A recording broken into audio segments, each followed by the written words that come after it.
우리 지난주에 또 우리 배웠던 부분들을 살펴보고 또 복습을 하는 시간을 조금 가지도록 하겠습니다.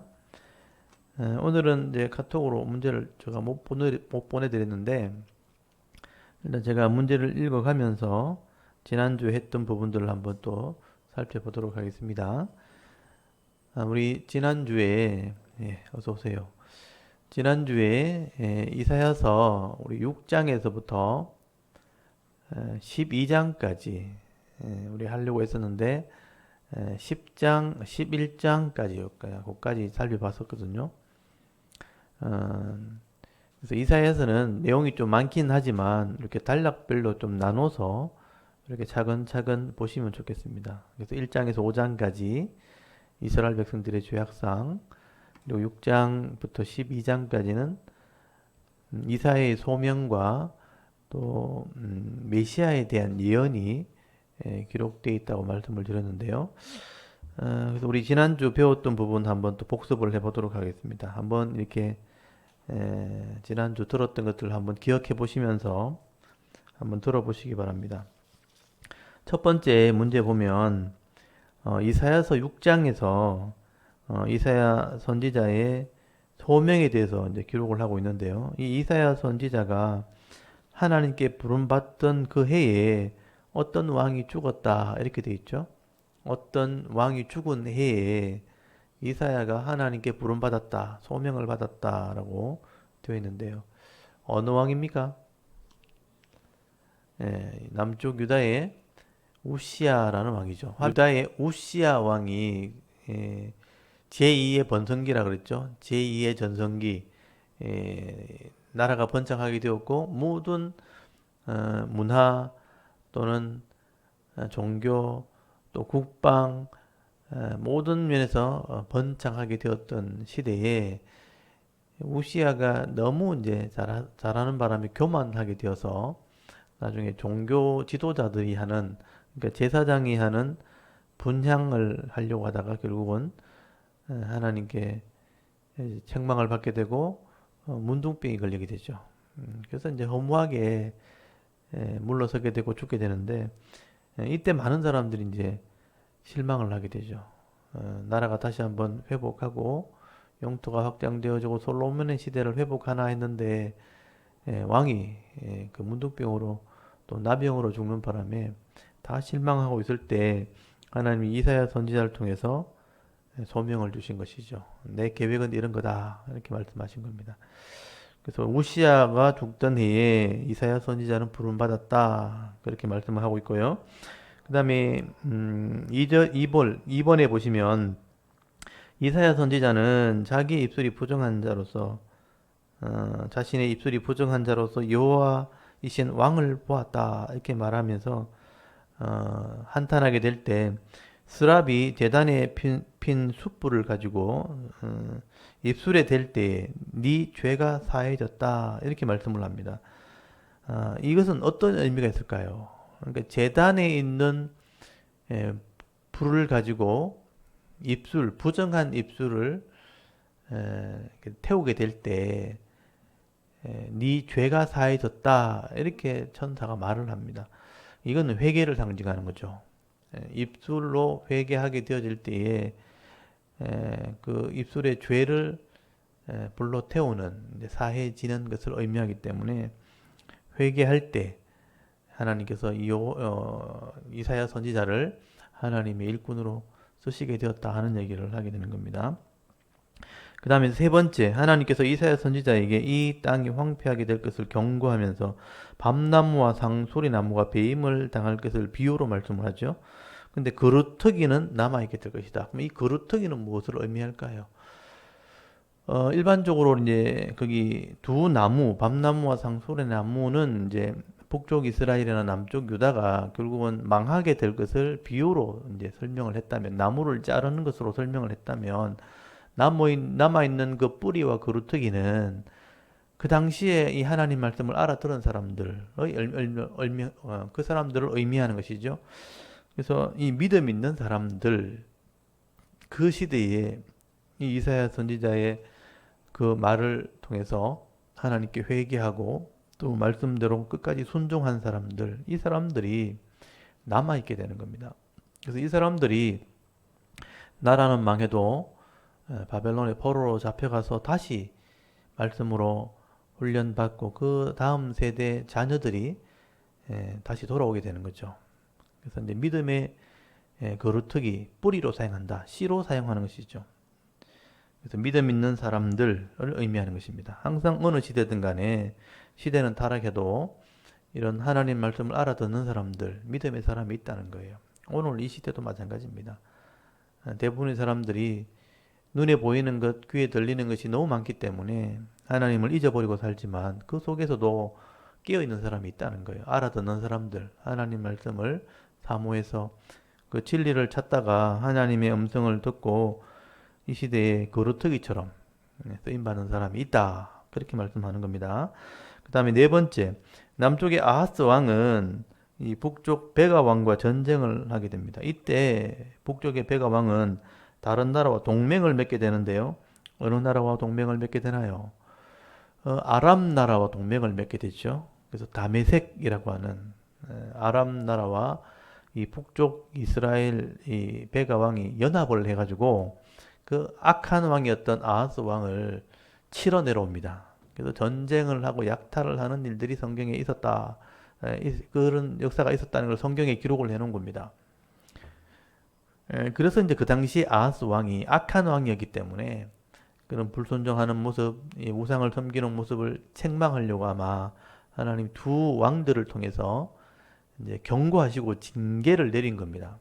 그때 하나님께서 망하게 하려고 한 게 아니기 때문에 징조를 구해라, 믿음을 구해라, 선지자를 보내면서 그렇게 말씀하신 거예요. 그래서 그 죄를 돌이키기 위해서 하나님이 이런 두 나라를 통해서 어려움을 주셨던 것을 성경이 기록을 하고 있습니다.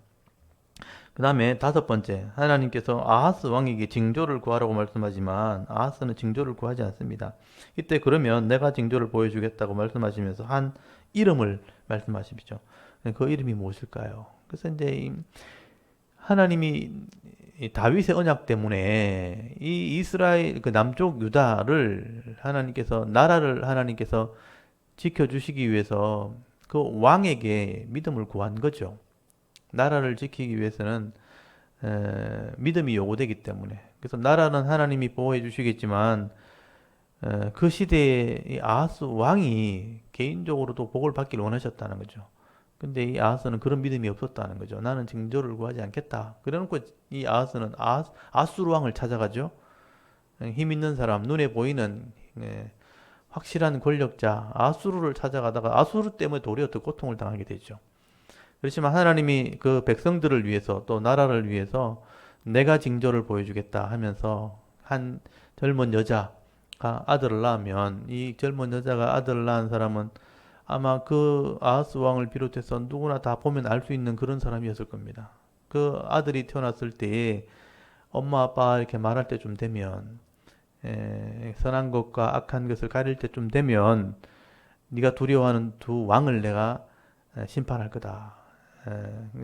불타는 부지깽이처럼 내가 없어지게 만들 거다. 그래서 아수르를 불러서 두 왕을 치는 역사가 있게 되는 겁니다. 하나님이 계획을 말씀하시는 거예요. 그래서 이런 하나님의 계획을 통해서 하나님을 의지하고 신뢰하는 믿음을 가져라. 그렇게 징조를 그 시대에 보여줬다는 겁니다. 그래서 하나님께서는 이렇게 믿음을 우리에게 요구하시는 모습으로 말씀을 하시게 되는 겁니다. 그래서 하나님께서 그 시대에 하나님이 함께 있었다는 것을 이 임마누엘이란 이름을 통해서 보여준 거예요. 임마누엘이란 이름의 뜻이 하나님이 우리와 함께 하신다라는 뜻입니다. 그래서 이 임마누엘이란 이름의 그 의미는 하나님이 함께 한다는 것을 이런 이름을 통해서 증거로 보여주신 거예요. 그래서 예수님이 태어나실 때도 타락한 시대였고 이스라엘 백성이 고통받는 시대고 권력자들이 착취하는 시대였지만 하나님이 함께 하신다는 증거로 구원자를 보내주신 것이죠. 그 구원자의 이름을 원래 구원자 이름이 예수였지만 임마누엘이란 이름을 통해서 하나님이 이렇게 함께 하신다는 증거를 보여주셨다. 그래서 이 이사야서 이런 예언을 통해서 예수님이 오심을 하나님이 계획하셨다는 것을 보여줬다 하는 그런 의미가 있는 겁니다. 그래서 이제 임마누엘이라는 이름은 하나님이 우리와 함께하는 징조, 어떤 상징이라고 보시면 됩니다. 그 다음에 여섯 번째, 이사야 선지자의 아들이 있었는데 이 아들의 이름은 무엇인가요?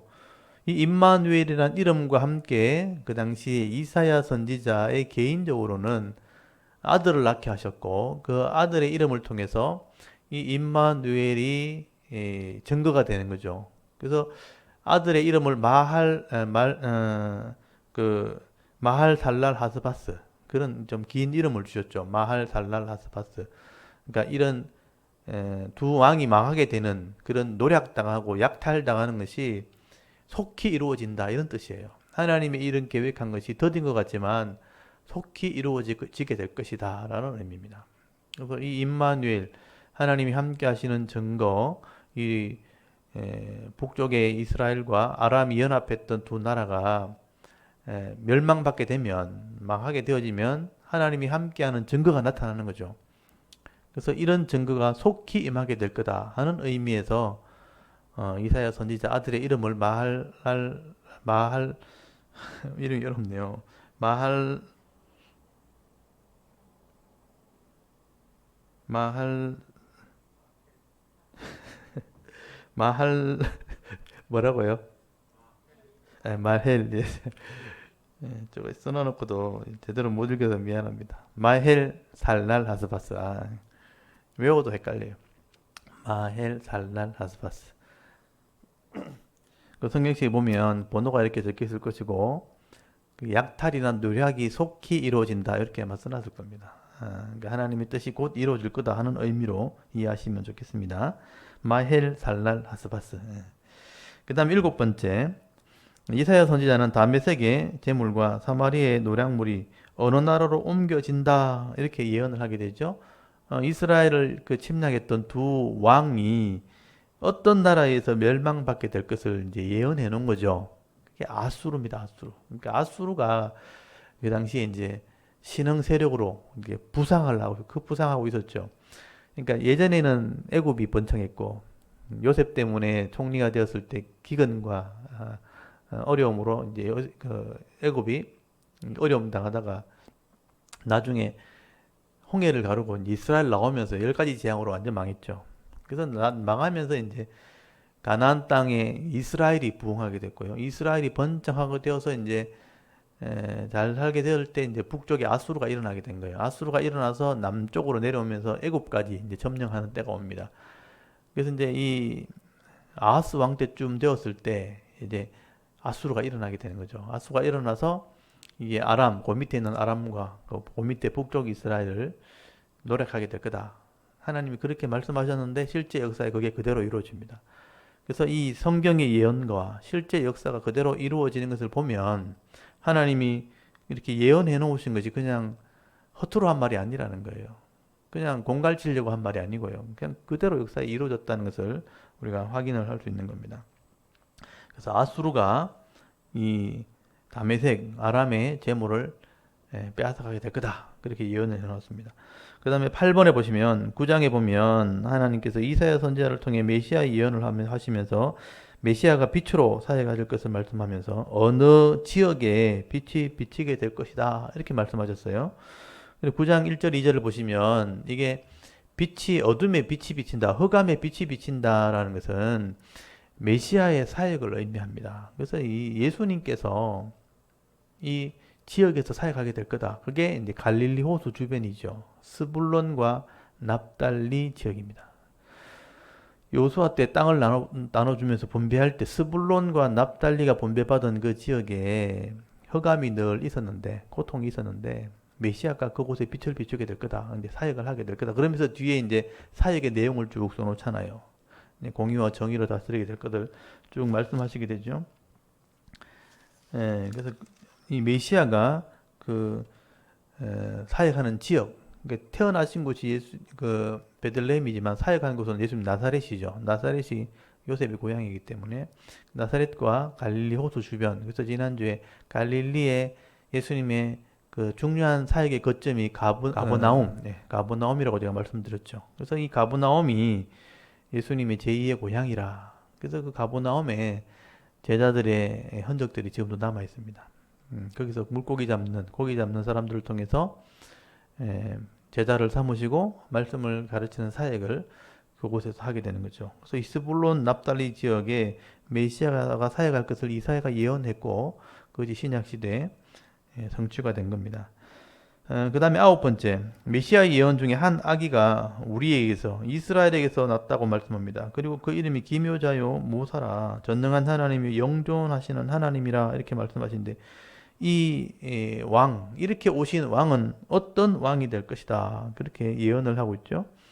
9장 거기 6절 이하에 보면 이런 기묘자라 놀랍다 또 모사라 지혜자라 또는 전능하신 하나님이다 영존하시는 아버지라 하는 이 메시아가 어떤 왕으로 오시는가? 평강의 왕이죠.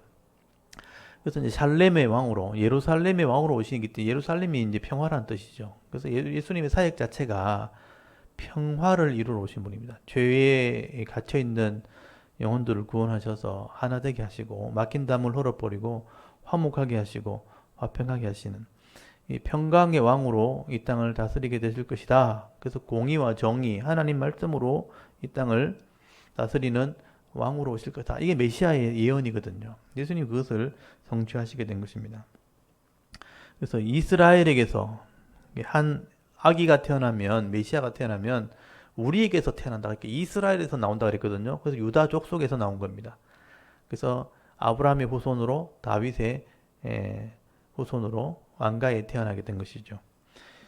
그 다음에 10번에 보시면 하나님께서 북쪽 사마리아에 있는 지도자들의 죄를 지적하면서 머리와 꼬리를 끊어버리겠다 이렇게 말씀하십니다. 이 머리와 꼬리는 무엇을 말씀하나요? 거기 이사야서 9장 14절 15절에 보면 그 사마리아 북쪽 이스라엘의 죄를 지적하면서 머리와 꼬리 이렇게 표현했는데 이 머리는 장로들과 그 당시에 존귀한 자들 이렇게 돼 있어요. 그러니까 지도자들이죠. 장로는 어른이란 뜻이고요. 그 사마리아의 어른들이나 존귀한 자들이니까 왕이나 이런 권력자를 말하죠. 그 다음에 꼬리는 뭐냐? 선지자. 잘못된 것을 가르친 선지자. 그래서 이제 이 종교 지도자들을 말하는 겁니다. 그러니까 이 정치 세력들이나 종교 지도자들이 타락을 했기 때문에, 잘못 가르쳤기 때문에 백성들도 엉뚱한 길을 갔다. 그래서 이제 북쪽 이스라엘이 망하게 되었다 하는 얘기를 선지자가 하게 되는 겁니다. 그 다음에 11번, 11번째 하나님께서 쓰임받는 아수르라는 나라는 하나님의 진노의 막대기요 또 손의 몽둥이라 이렇게 말씀을 합니다. 근데 아수르는 왜 망하게 되었을까요? 하나님께서 아수르를 역사 가운데 일으키신 것은 진노의 막대기처럼 떴다는 거예요. 그러니까 분노의 몽둥이로 썼는데 무슨 진노의 몽둥이냐? 이스라엘을 때리는 몽둥이에요. 그러니까 이스라엘의 죄를 깨닫게 하기 위해서 막대기처럼 몽둥이처럼 들었었는데 이 악한 자를 들었었거든요. 근데 악한 이 아수르가 왜 망하게 되었는가? 하나님의 도구로 쓰임 받아놓고 왜 망했느냐 하면 그 아수르 왕들이요 너무 완악하게 악하게 한 거예요. 때리려고 보냈는데 죽여버린 거예요. 완전히. 그러니까 너무 비참하게 사람을 죽이고 완악하게 사람들을 죽이고 그래서 이사야서 10장 12절에 보면 이 아수르의 완악의 열매 때문에 그리고 그 높은 눈의 자랑 때문에 교만함 때문에 나라들이 이제 아수르 앞에 다 무너지니까 이 고대 시대는요 그 신들을 가지고 가서 전쟁을 하거든요. 이 신들이 다 이겨버린 거죠.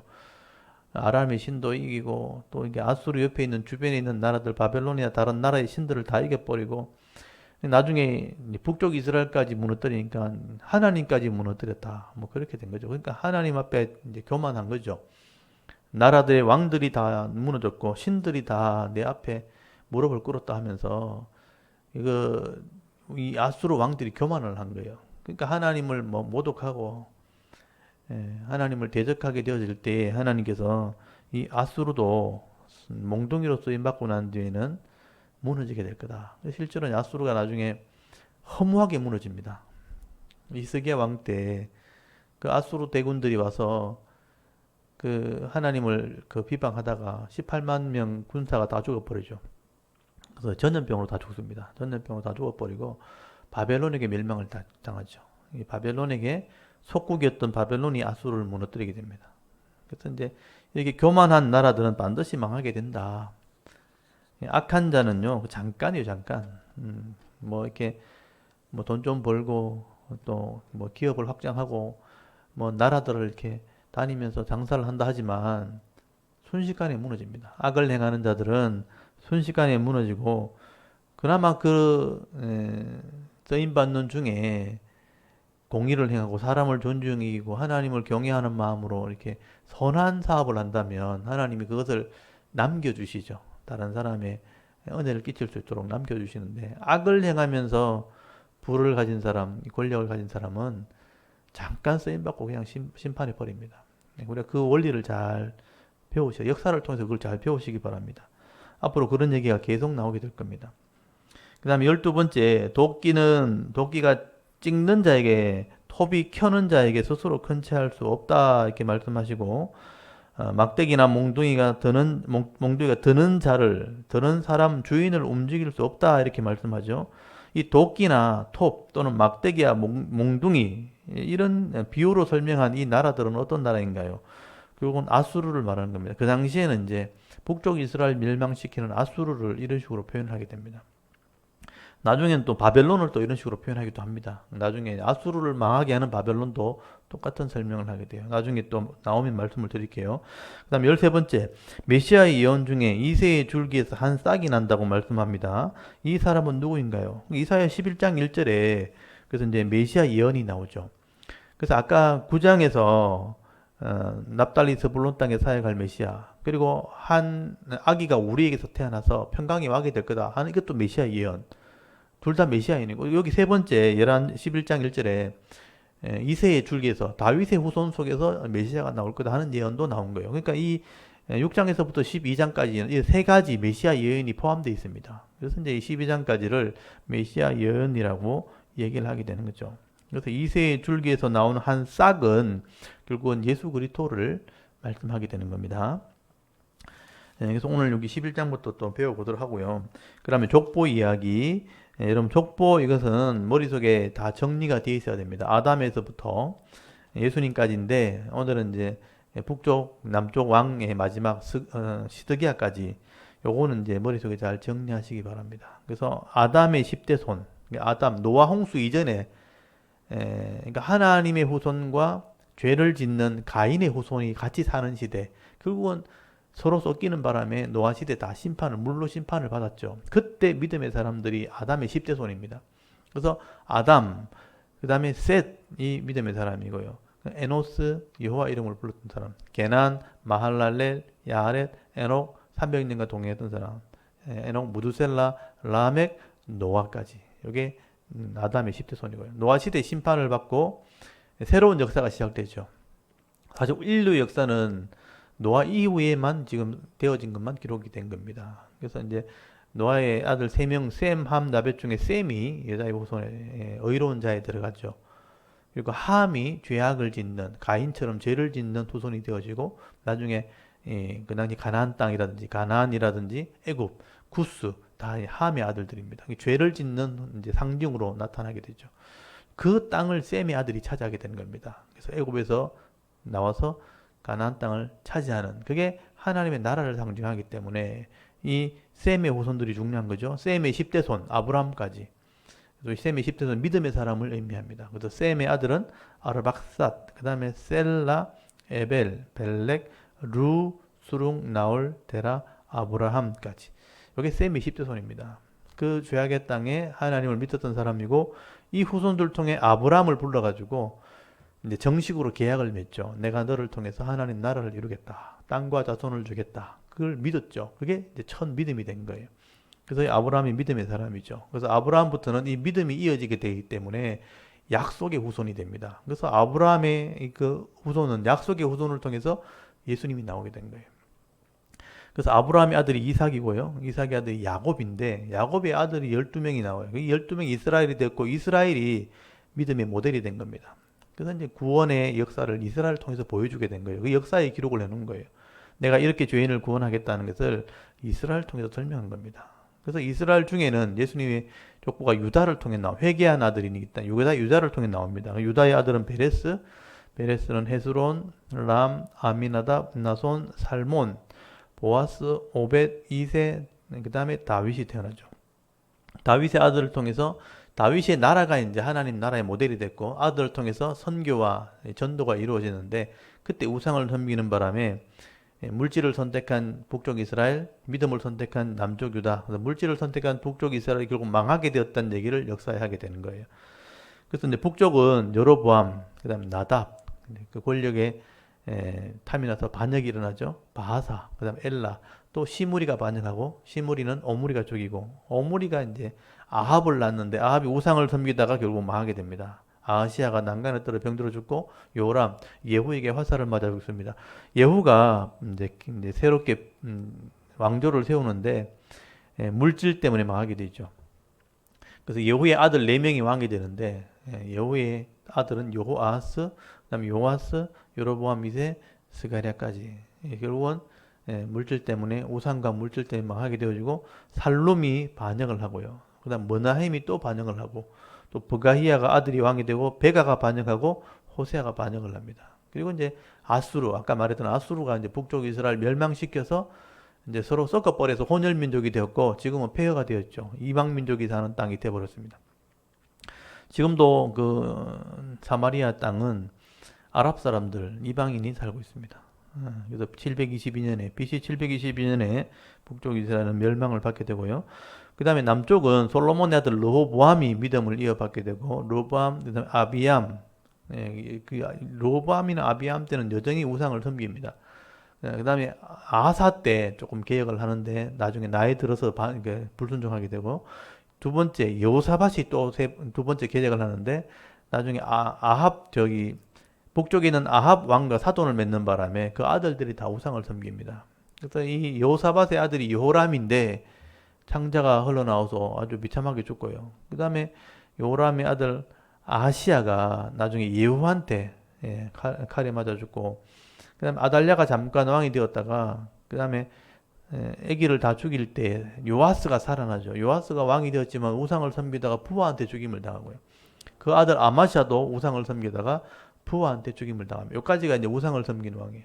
그 다음에 이제 이것을 개혁한 사람이 우시아입니다. 그래서 우시아 때 새로운 개혁이고 새로운 이제 번창이 시작되는데 문둥병 걸려 죽어요. 요담, 아하스가 이제 악한 왕이 나왔고요. 아까 나왔던 이사야가 징조를 구하라 할 때 구하지 않는 아하스, 이게 악한 왕입니다.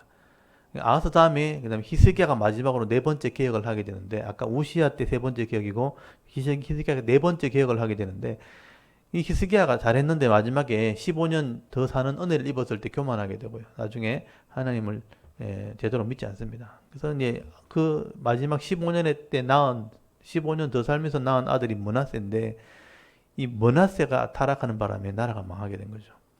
그래서 므낫세 아들 아몬 때 다 이제 무너지게 되고 요시아는 망하게 되기 전에 일꾼을 키우려고 잠깐 개혁한 사람이 요시아입니다. 그 다음에 여호아하스 애굽에 잡혀가 죽고 그 다음에 여호야김 바벨론 1차 포로, 여호야긴 바벨론 2차 포로, 시드기야가 바벨론 3차 포로. 그래서 이 남쪽 유다가 결국 역사 속에 망했다. 이게 BC 586년 망하게 되는 일들이 일어나게 되죠. 그리고 바벨론 포로 잡혀가서 다시 돌아오는 이야기가 이제 에스라 느헤미야 이후에 일어나게 되는 겁니다. 이런 역사들을 보면서 결국은 하나님께서 원하시는 것은 하나님 말씀대로 공의와 정의를 행하는 나라를 이루기를 원하셨다는 거예요. 근데 구약시대 이스라엘이 그 사명을 감당을 못해요. 그래서 예수님이 오셔서 그것을 다시 설명하시고 인간의 지식과 인간의 어떤 이성의 한계로는 믿지 않으니까 성령이 오셔야지만 그게 이루어집니다.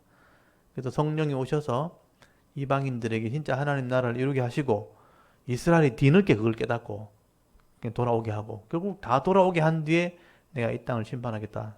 이 땅을 종말로 심판하겠다. 그래서 구약은 전체 하나님 구원하는 얘기를 기록하는 겁니다. 이스라엘 역사를 알아야 하나님의 구원 계획을 알게 되는 거예요. 그래서 바울이 나중에 그거를 하나님의 은혜의 경륜이라 하나님이 죄인을 구원하시려고 이런 계획을 세우셨고 이걸 믿게 하려고 이런 역사 속에 이런 성경을 기록해 놓으셨다라고 바울이 설명을 하게 되는 겁니다. 그래서 이 전체를 봐야 하나님의 구원 역사를 우리가 이해를 하게 되는 거예요. 신약만 읽어서는 절대로 이해할 수 없습니다. 구약의 전체를 통해서 하나님이 어떻게 죄인을 구원하려고 하셨는가, 그 속에 나를 이렇게 이걸 알게 하셔서 믿게 할 때 오늘 현실 가운데 내가 구원을 경험하게 되는 겁니다. 그래서 이런 족보 안에 이걸 다 족보를 이해해야 결국 역사도 이해할 수 있도록 돼 있거든요. 근데 우리는 이런 부분이 좀 잘 이게 지식이 준비가 돼 있지 않으니까 성경을 읽어도 이해를 못 하는 거예요. 그냥 왕들 이름 있으면 헷갈려서 아예 읽지도 않고 왕들이 무슨 일을 했는지 관심도 없어요. 그러니까 관심이 없으니까 하나님이 그 속에서 어떻게 일하는지를 전혀 모르는 거죠. 근데 이 족보를 알고 나면 왕들 속에서 하나님이 어떻게 일하셨는지를 자세히 보게 되는 거죠. 그래서 이런 부분들을 여러분 기초기 때문에 좀 어려워 보이지만 귀찮아하지 마시고 한번 잘 머릿속에 정리해 보시기 바랍니다. 그리고 오늘 이제 배워야 될 부분을 한번 또 진도를 나가 볼게요. 오늘은 이사야서 11장부터 살펴보도록 하겠습니다. 지난주에 우리 10장까지 했었는데요. 그게 11장 한번 보십시오. 11장, 12장까지가, 이렇게 아까 6장부터 12장까지가 한 단락인데, 지난주에 마무리를 못했지만, 11장, 12장이 이제 마무리, 한 단락 안에 마무리 부분입니다. 11장이 이제 메시아 예언이 나오는 장이에요. 이새의 줄기에서 한 싹이 나온다고 일정이 나오죠. 이게 메시아를 상징하는 겁니다. 근데 이 이새의 줄기에서 나오는 한 싹, 그러니까 새로운 시작이잖아요. 싹이니까. 예수 그리스도가 어떤 사역을 하는가, 그게 2절부터 나오잖아요. 보세요. 이 새로운 줄기에 나오는 한 싹이 삼위신 당수 그라고 표현되어 있고 2절에 그 위에, 그의 위에 여호와의 영이 임한다고 되어 있죠. 다 성령을 상징하는 겁니다. 성령이 결국은 내주, 그러니까 여호와는 초월, 우주 밖에 전체를 다 관할하시는 초월의 하나님이잖아요. 메시아는 역사 속에 직접 들어오시는 하나님이잖아요. 근데 우리 인생의 이성 속에, 개인의 심령 속에 직접 들어오셔서 이게 사역하시는 게 성령이거든요. 그래서 이제 초월과 내주를 동시에 만족하게 하시는 분이 하나님, 우리가 믿는 하나님이거든요. 그래서 메시아가 와도 성령이 그 사역을 함께 한다는 겁니다. 그래서 여호와의 영, 이게 성령이죠. 곧 지혜와 총명의 영, 이것도 성령이죠. 모략과 재능의 영, 은사가, 이 성령은 은사가 여러 가지 있다 그러잖아요. 그래서 지식과 여호와를 경외하는 영이 강림하신다. 예수님과 함께 이 성령이 오셔서 이런 사역을 하게 될 것이다 라고 말씀을 하는 겁니다. 이게 메시아 사역이죠. 그리고 3절에 그가 여호와를 경외함으로 즐거움을 삼을 것이며 그의 눈이 보이는 대로 심판하지 아니하며 그의 귀에 들리는 대로 판단하지 아니하며, 그러니까 눈에 보이는 대로 사람이 말하는 대로 심판하는 게 아니고 하나님 말씀으로 다스리고 하나님 말씀으로 심판하는 분이 메시아예요. 성도도 그렇게 돼야 되는 거예요. 그럼 4절 보세요. 눈에 보이는 대로 귀에 들리는 대로 하는 게 아니고 공의로 그랬죠. 공의로. 공의와 정의는 하나님 말씀을 상징합니다. 공의로 가난한 자를 심판하며 정직으로 세상에 겸손한 자를 판단할 것이며 그의 입의 막대기니까 말씀이잖아요. 입에서 나오는 막대기는 말씀을 의미합니다. 또 세상을 치며, 이 입에서 나오는 막대기 말씀으로 세상을 치며 그의 입술의 기운으로 악인을 죽일 것이며 공의로 그의 허리를 띠를 삼으며 성실로 그의 몸에 띠를 삼으리라. 공의, 이 공의가 바로 하나님 말씀을 상징하죠. 말씀으로 허리에 띠니까 힘이 된다는 뜻이잖아요. 몸을 지탱하는 게 허리잖아요. 공의, 말씀이 힘이 될 것이고 성실로 그 몸에 띠를, 성실은 믿음을 상징합니다. 성실함, 에무나, 믿음을 말이죠. 원래 이 믿음이라는 원래 의미가 성실이라는 의미, 성실, 변하지 않는다라는 의미죠. 성실함이 몸에 띠가 된다, 힘이 된다. 이런 분이 메시아다. 이 메시아가 사역하게 될 때 여러분 하나님 나라가 이루어지는 겁니다. 죄에서 노임받게 되죠. 예수님이 죄값을 지불하시니까 그 죄에서 노임받은 사람들이 하나님 백성이 되는데 이 땅에서도 그 말씀의 복을 받는 거예요. 말씀에 기록된 복을 받는 게 이 땅이에요. 근데 진짜 하나님 나라 가면 영원히 시들지 않는 면류관, 진짜 하나님 나라의 복을 받게 되는데 그 복을 미리 설명해 놓은 거예요. 메시아가 이런 사역을 하게 되어지면 6절 이하에 그 때에 예수님이 사역할 그 때에 이런 복이 임하게 될 거다. 이게 이제 천국의 복, 하늘나라 복이라고 볼 수 있죠. 이게 이제 두 개 겹쳐져 있다고 볼 수 있어요. 이 땅에서도 이렇게 되겠지만 진짜 하늘의 복이 이렇게 될 거다라고 이해하시면 돼요. 그래서 여기 그때는 메시아가 사역하는 이후의 하나님 나라를 말하는 거예요. 이리가 어린 양과 함께 살며 표범이 어린 염소와 함께 누우며 송아지와 어린 사자가 살찐 짐승이 함께 있어 어린 아이들에게 끌리며, 그러니까 이렇게 짐승들이 함께 있는 모습은 마치 그러니까 아담이 타락하기 이전 모습하고 똑같잖아요. 하나님이 처음 짐승들을 만드시고 사람을 만드시고 그 이름을 짓게 하시고 함께 살았던 그 시대처럼 된다는 것은 회복된다는 의미가 있는 겁니다. 7절 암소와 곰이 함께 먹으며 그것들의 새끼가 함께 엎드리며 사자가 소처럼 풀을 먹을 것이며 젖 먹는 아이가 독사의 구멍에서 장난하며 젖된 어린 아이가 독사의 굴에 손을 넣을 것이라. 그리고 9절에 내 거룩한 산 모든 곳에서 해됨도 없고 상함도 없을 것이니 이는 물이 바다를 덮은 것 같이 여호와를 아는 지식이 세상에 충만할 것입니다. 이제까지 이렇게 된 적이 한 번도 없잖아요. 이 땅에서는. 그러니까 아담이 타락하기 이전에 이런 모습이 있었겠죠. 그리고 타락한 이후에는 서로 먹고 먹으며 서로 죽고 죽이는 상황이잖아요. 그래서 이제 이런 상황은 모든 것이 다 해결되고 난 뒤에 하나님 나라 회복을 의미하는 것이죠. 그래서 메시아가 사역하게 되면 이런 하나님 나라가 이루어지게 될 것이다 라고 미래의 모습을 보여줬다고 보시면 됩니다. 그리고 10절부터 요건 이제 6절부터 9절까지는 이렇게 단락을 박스를 딱 쳐내주죠. 요건 이제 미래에 대한 하나님의 나라 모습 이렇게 이해하시면 되죠. 이렇게 함께 짐승과 하나님이 사람이 함께 즐기는 모습이 될 것이다. 거기 11장 8절에 보시면 젖 먹는 아이가 독사의 구멍에 장난치며 젖된 어린아이가 독사의 굴에 손을 넣는다. 이게 천국의 모습을 하나의 비유로 설명한 것이잖아요. 그래서 이제 유대인들이, 이스라엘 사람들이 사막에 샘이 점쳐 흐르리라 하는 찬양이 있어요. 사막에 샘이 넘쳐 흐르리라. 그러면 독사굴에 어린이가 손 넣고 장난쳐도 물지 않는 참사랑과 기쁨의 그 나라가 이제 속히 오리라. 이게 이스라엘 찬송이에요. 그러니까 이스라엘 사람들이 이 이사야 예언을 가지고 이런 하나님 나라가 속히 왔으면 좋겠다 하면서 찬양을 만들었는데 그게 사막에 샘이 넘쳐 흐르리라 하는 찬양이에요.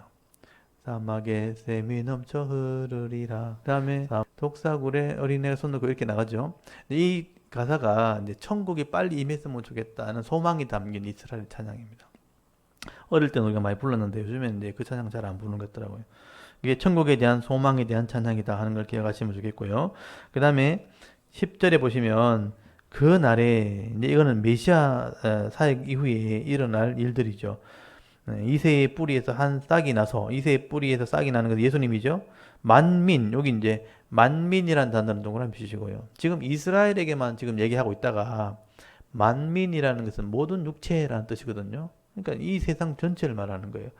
만민의 기치라는 것은 깃발, 깃발로 설 것이요.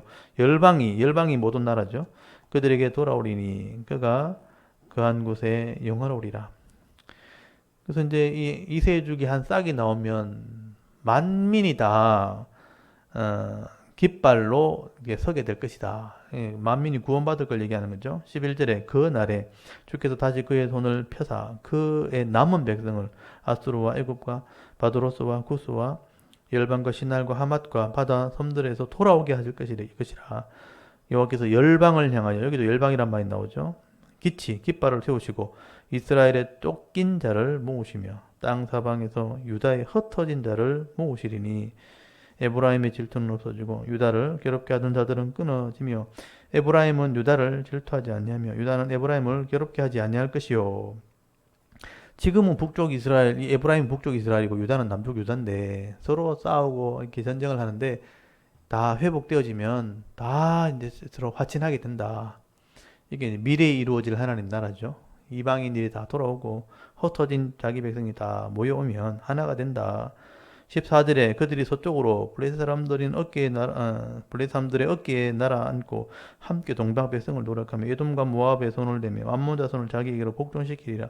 여호와께서 애굽 해만을 말리시고 그의 손을 유브라데 하수 위에 흔들어 뜨거운 바람을 일으켜 그 하수를 저 7갈래로 나누어 신을 신고 건너게 하실 것이라. 그의 남아있는 백성 곧 아수르에서 남은 자들을 위하여 큰 길이 있게 하시되 이스라엘이 애굽 땅에서 나오던 날과 같게 하시리라.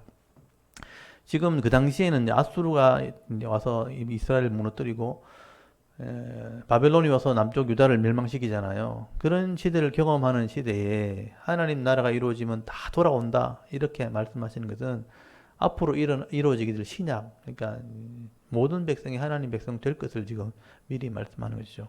그래서 11장 전체를 보시면 결국 2세의 줄기 다윗의 후손을 통해서 예수님이 오시면 이런 일이 벌어진다는 겁니다. 이게 이제 미래에 대한 예언이죠. 하나님 나라가 이루어질 것이고 또 자기 백성은 돌아오고 나중에 천국이 이루어지게 될 거다. 미래에 대한 예언을 말씀하죠. 그리고 이제 12장에 넘어가면 그 구원받은 사람들이 이런 찬송을 하게 된다는 거예요. 그래서 12장은 구원받은 성도들의 찬양입니다. 찬양. 12장을 짧지만 보십시오. 그 날에 마지막 심판이죠. 그 날에 네가 말하기를 여호와여 주께서 전에는 내게 노하셨사오나 이제는 주의 진노가 돌아섰고 또 주께서 나를 안위하시오니 내가 주께 감사하겠나이다 할 것이니라. 전에 노했다는 것은 이스라엘이 망한 거거든요. 망하겠지만 이제는 다 위로했다. 그리고 감사하게 되었다. 그래서 2절 보라 하나님은 나의 구원이시라 이렇게 노래한다. 이게 찬송이에요. 하나님이 우리의 구원이라. 보라 하나님은 나의 구원이라. 내가 신뢰하고 두려움이 없으리니 주 여호와는 나의 힘이시며 나의 노래이시며 나의 구원이심이라. 그러므로 내가 기쁨으로 구원의 우물을 들여서 물을 기르리로다. 이게 찬송이죠. 이 내용도 이 성경 구절도 찬송이 있죠. 보라 하나님은 나의 구원이라. 이 구원받은 사람들이 찬송을 하게 될 것이다. 그 다음에 4절 그날에 너희가 또 말하기를 여호와께 감사하라. 그 이름을 부르며 그의 행하심을 만국 중에 선포하며 그의 이름이 높다 하라. 여호와를 찬송할 것은 극히 아름다운 일을 하셨음이니 이를 온 땅에 알게 할지어다. 시온의 주민아 소리 높여 부르라. 이스라엘의 거룩하신 이가 너희 중에 크심이니라 할 것이니라. 그래서 감사하라, 찬송하라. 우리를 구원하신 하나님을 찬송하게 될 것이다. 그래서 12장은 메시아 예언을 하면서 구원받은 사람들이 이렇게 찬송한다는 거죠. 그래서 여러분 찬송이라는 것은 하나님이 구원을 경험한 사람들이 부르는 노래들입니다. 내 즐겁자고 하는 게 아니에요. 노래방 가서 노래하듯이 교회 와서 내 마음 기쁘게 하려고 노래하는 게 아니에요. 감정 잡고 분위기 잡으려고 찬송하는 게 아닙니다. 구원을 경험한 사람들이 내 삶 속에 은혜 베푸심을 감사하는 것이죠. 그래서 하나님이 하신 것을 자랑하는 것이고 높이는 것입니다. 그 찬송의 가사를 우리가 이해하면서 불러야 돼요. 근데 우리는 단순히 그냥 곡만 좋고 분위기 좋으면 그냥 좋은 찬양이라고 하는 그런 어떤 분위기가 있는데 찬송은 믿음의 고백이어야 된다는 것. 그래서 예전에 그 찬송 가사를 만드는 분들이 그랬죠. 찬송은 믿음의 꽃입니다. 우리의 믿음의 꽃으로 찬송이 나오는 겁니다. 라고 말을 하는 것을 기억합니다. 그래서 우리 찬송할 때도 여러분 잘 분별해서 할 수 있기를 바라고요.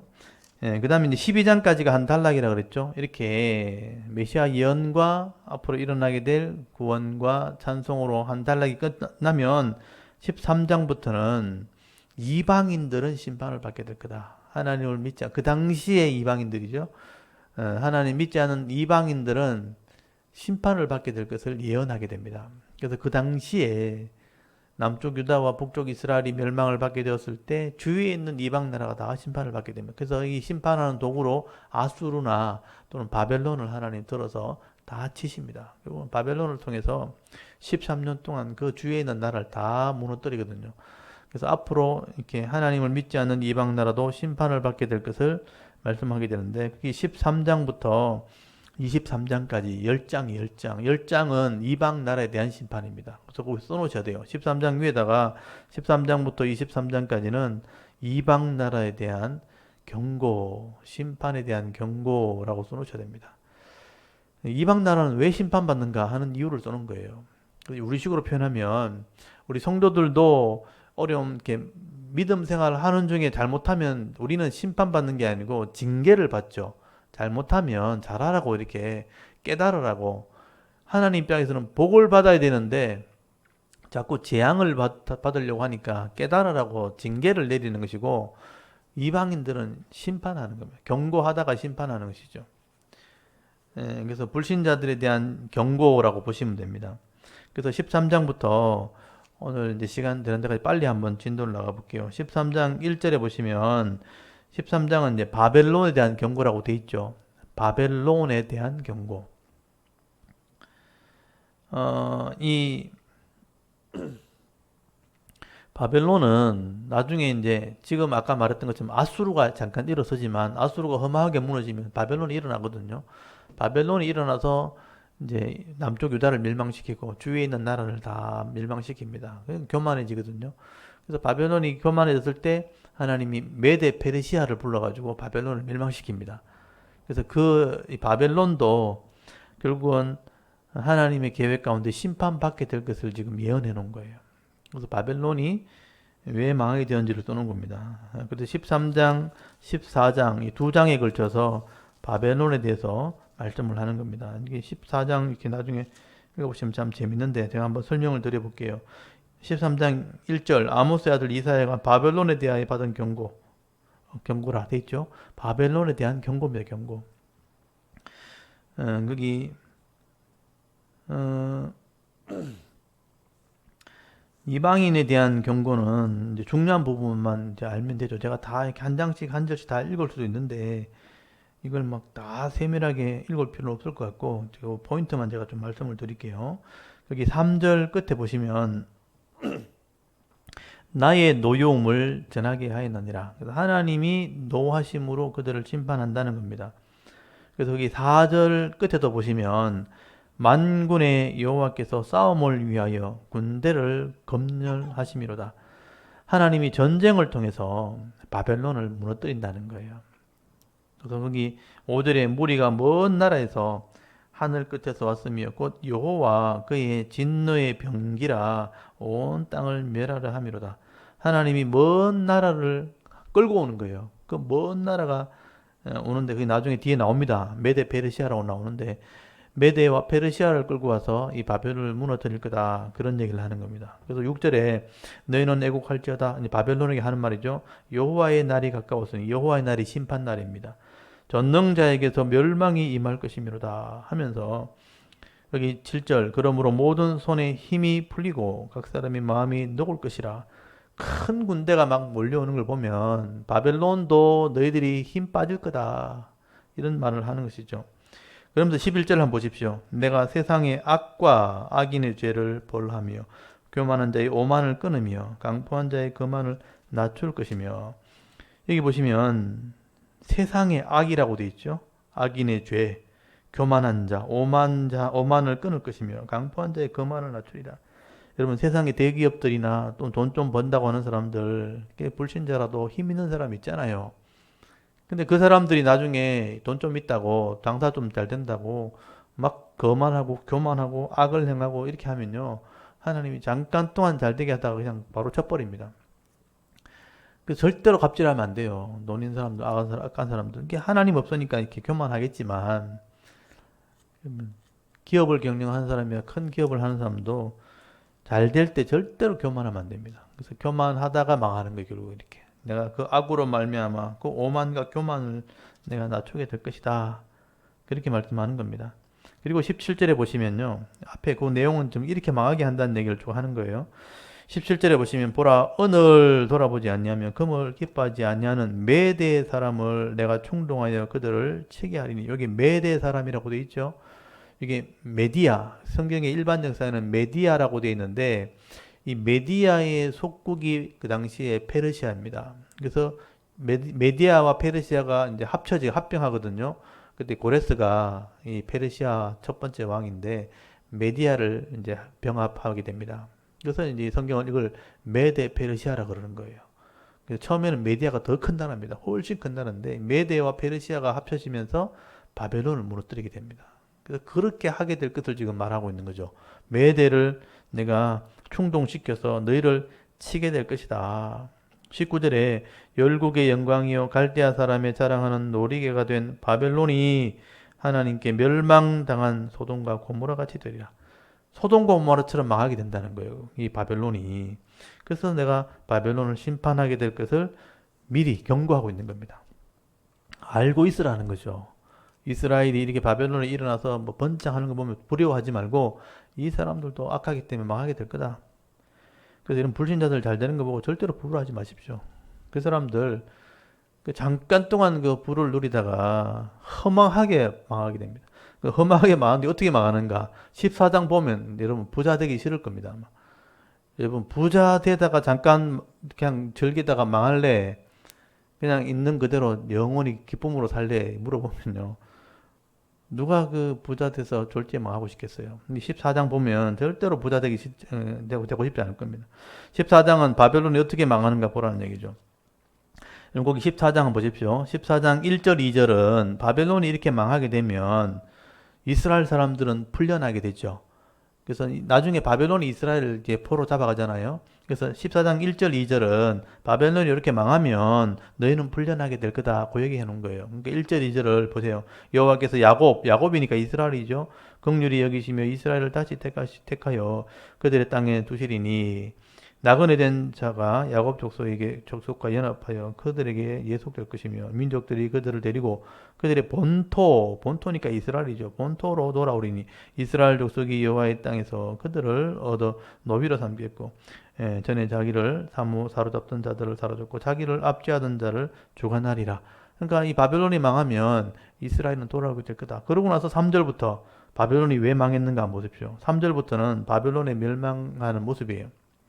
여호와께서 너를 슬픔과 곤고와 및 네가 수고하는 고역에서 놓으시고 안식을 주시는 날에 바벨론에 잡혀간 사람들이 풀려나고 안식을 주시는 날에 4절 너는 바벨론 왕에 대하여 이 노래를 지어 이르기를. 이스라엘이 풀려날 때 바벨론에게 이 노래 불러주라는 거예요. 이 노래가 뭐냐? 너희들 망한다 이 말입니다. 압제하는 자가 어찌 그리 거쳤으며 강포한 성이 어찌 그리 폐하였는고. 이 압제하는 자가 바벨론이었잖아요. 우리 잡아온 사람들, 우리를 압제하던 너희들이 어떻게 이렇게 망하게 되었는가, 이런 노래를 불러라는 거예요. 5절에 여호와께서 악인의 몽둥이와 통치자의 규를 꺾으셨도다. 악인의 몽둥이, 통치자의 규는 왕의 이 지휘봉이죠. 왕의 지휘봉이 꺾여졌다. 바벨론이 망했다, 이런 말입니다. 7절에 이제는 온 땅이 조용하고 평온하니 무리가 소리 높여 노래하는도다. 여러분, 바벨론 같이 큰 나라가 모든 나라를 막 잡아먹어가지고 잔치하고 이랬는데 그 바벨론이 싹 망해버리니까 온 나라가 조용한 거예요. 온 땅이 조용해요. 근데 바벨론이 망하면 지옥에 갈 거 아니에요. 지옥에 가보니까 바벨론이 지옥에 온 땅은 조용한데 지옥은 난리가 난 거예요. 바벨론이 온다 그러면서 여러분 여기 8절부터 보십시오. 향나무와 레바논의 백향목도 너로 말미암아 기뻐하여 이르기를 네가 넘어져 있은즉 올라와서 우리를 베어버릴 자가 없다 하는도다. 아래에 스올이, 여기 스올이 지옥이에요. 지옥. 땅은 조용하게 되었는데 이 스올이 난리가 났어요. 스올이 너로 말미암아 소동하여 난리 났죠. 네가 오는 것을 영접하되 그것이 세상의 모든 영웅으로 너로 말미암아 움직이게 하며 열방의 모든 왕을 그들의 왕좌에서 일어서게 하므로 그들이 다 네게 말하여 이르기를 너도 우리 같이 연약하게 되었느냐, 너도 우리 같이 되었느냐 하리로다. 여러분, 바벨론이 악한 나라잖아요. 하나님 바벨론을 왜 일으켰냐면 모압이나 암몬이나 아람이나 악한 나라를 치라고 하는 몽둥이로 쓰신 거예요. 그러니까 보세요. 악한 나라가 센 나라가 나타나가지고 그 쪼무레기 약한 나라를 다 쳤단 말이에요. 먼저 죽은 어, 작은 나라의 악한 왕들이 지옥에 먼저 갔단 말이에요. 그런데 나중에 바벨론이 또 많이 죽어 들어온단 말이에요. 그러니까 이 먼저 죽어서 감방에 간 이 작은 나라 왕들이 바벨론이 왕이 온다 하니까 이제 너도 여기 왔나 하면서 이제 왔나 하면서 너도 왔나 하면서 막 환영을 한다는 거죠. 먼저 이 감옥이잖아요. 지옥이잖아요. 먼저 감옥에 간 이 악한 왕들이 바벨론이 왕이 왔다 하니까 환영식을 한다는 거예요. 이제 네가 왔다면서 그 얘기를 지금 하고 있는 겁니다. 그래서 여기 11절 네 영화가 바벨론의 영화가 수올에 떨어졌으며 네 비파 소리까지로다 구더기가 네 아래 깔리며 지렁이가 너를 덮어도다. 지금 지옥의 모습을 구더기나 지렁이로 표현하고 있죠. 여러분 구더기가 어디에 사는 줄 아시죠? 제일 지저분하고 썩은 곳에, 그리고 지렁이가 가장 습하고 가장 캄캄하고 어두운 곳에 지렁이가 있거든요. 이 지옥을 그렇게 표현하고 있는 거죠. 이 스올, 이 제일 밑바닥에 바벨론의 왕이 들어갔다. 그래서 12절 보십시오. 너 아침의 아들 계명성은 샛별이거든요. 빛나는 별처럼 이렇게 빛나던 이 바벨론 왕이 어찌 그리 하늘에 떨어졌으며 네 열국이 엎은 자여 어찌 그리 땅에 찍혔는고. 네가 네 마음에 이르기를 이 사람이 이 바벨론 왕이 처음에 이제 모든 나라를 다스릴 때 이렇게 말했다는 거죠. 내가 하늘에 올라가 하나님의 뭇별 위에 내 자리를 높이리라. 내가 북극 지폐의 산 위에 앉으리라. 가장 높은 구름에 올라가 지극히 높은 이와 같아지리로다 하는도다. 여러분, 나라가 커지고요. 모든 나라를 다 점령하게 될 때 나라의 세금을 다 받거든요. 그러니까 부가 막 이렇게 돈이 넘쳐나는 거예요. 그러니까 돈만 있으면 다 할 수 있잖아요. 그러니까 말만 하면 다 할 수 있었고 명령만 내리면 다 할 수 있었으니까 이 왕이 얼마나 교만해졌는지 내가 하늘 위까지 올라가 가지고 하나님처럼 내가 돼보겠다면서 이렇게 교만 들었다는 거예요. 근데 그 왕이 죽은 거예요. 지옥에 떨어졌어요. 그러니까 지옥에서 난리 난 거죠. 15절 한번 보십시오. 15절에 그러나 이제 네가 수올 곧 구덩이 맨 밑에 떨어짐을 당하리로다. 여러분 그렇게 부를 누리던 왕이에요. 반역을 통해 죽든지 병들어 죽어서 지옥에 떨어지면요. 모든 걸 다 잃어버리는 거예요. 그리고 지옥 제일 밑바닥에, 왜냐하면 제일 악하니까. 모든 나라를 다 잡아먹고 삼키고 악을 행하다가 왔으니까 최고로 악한 사람이니까 최고 맨 밑바닥에 떨어진다는 거예요.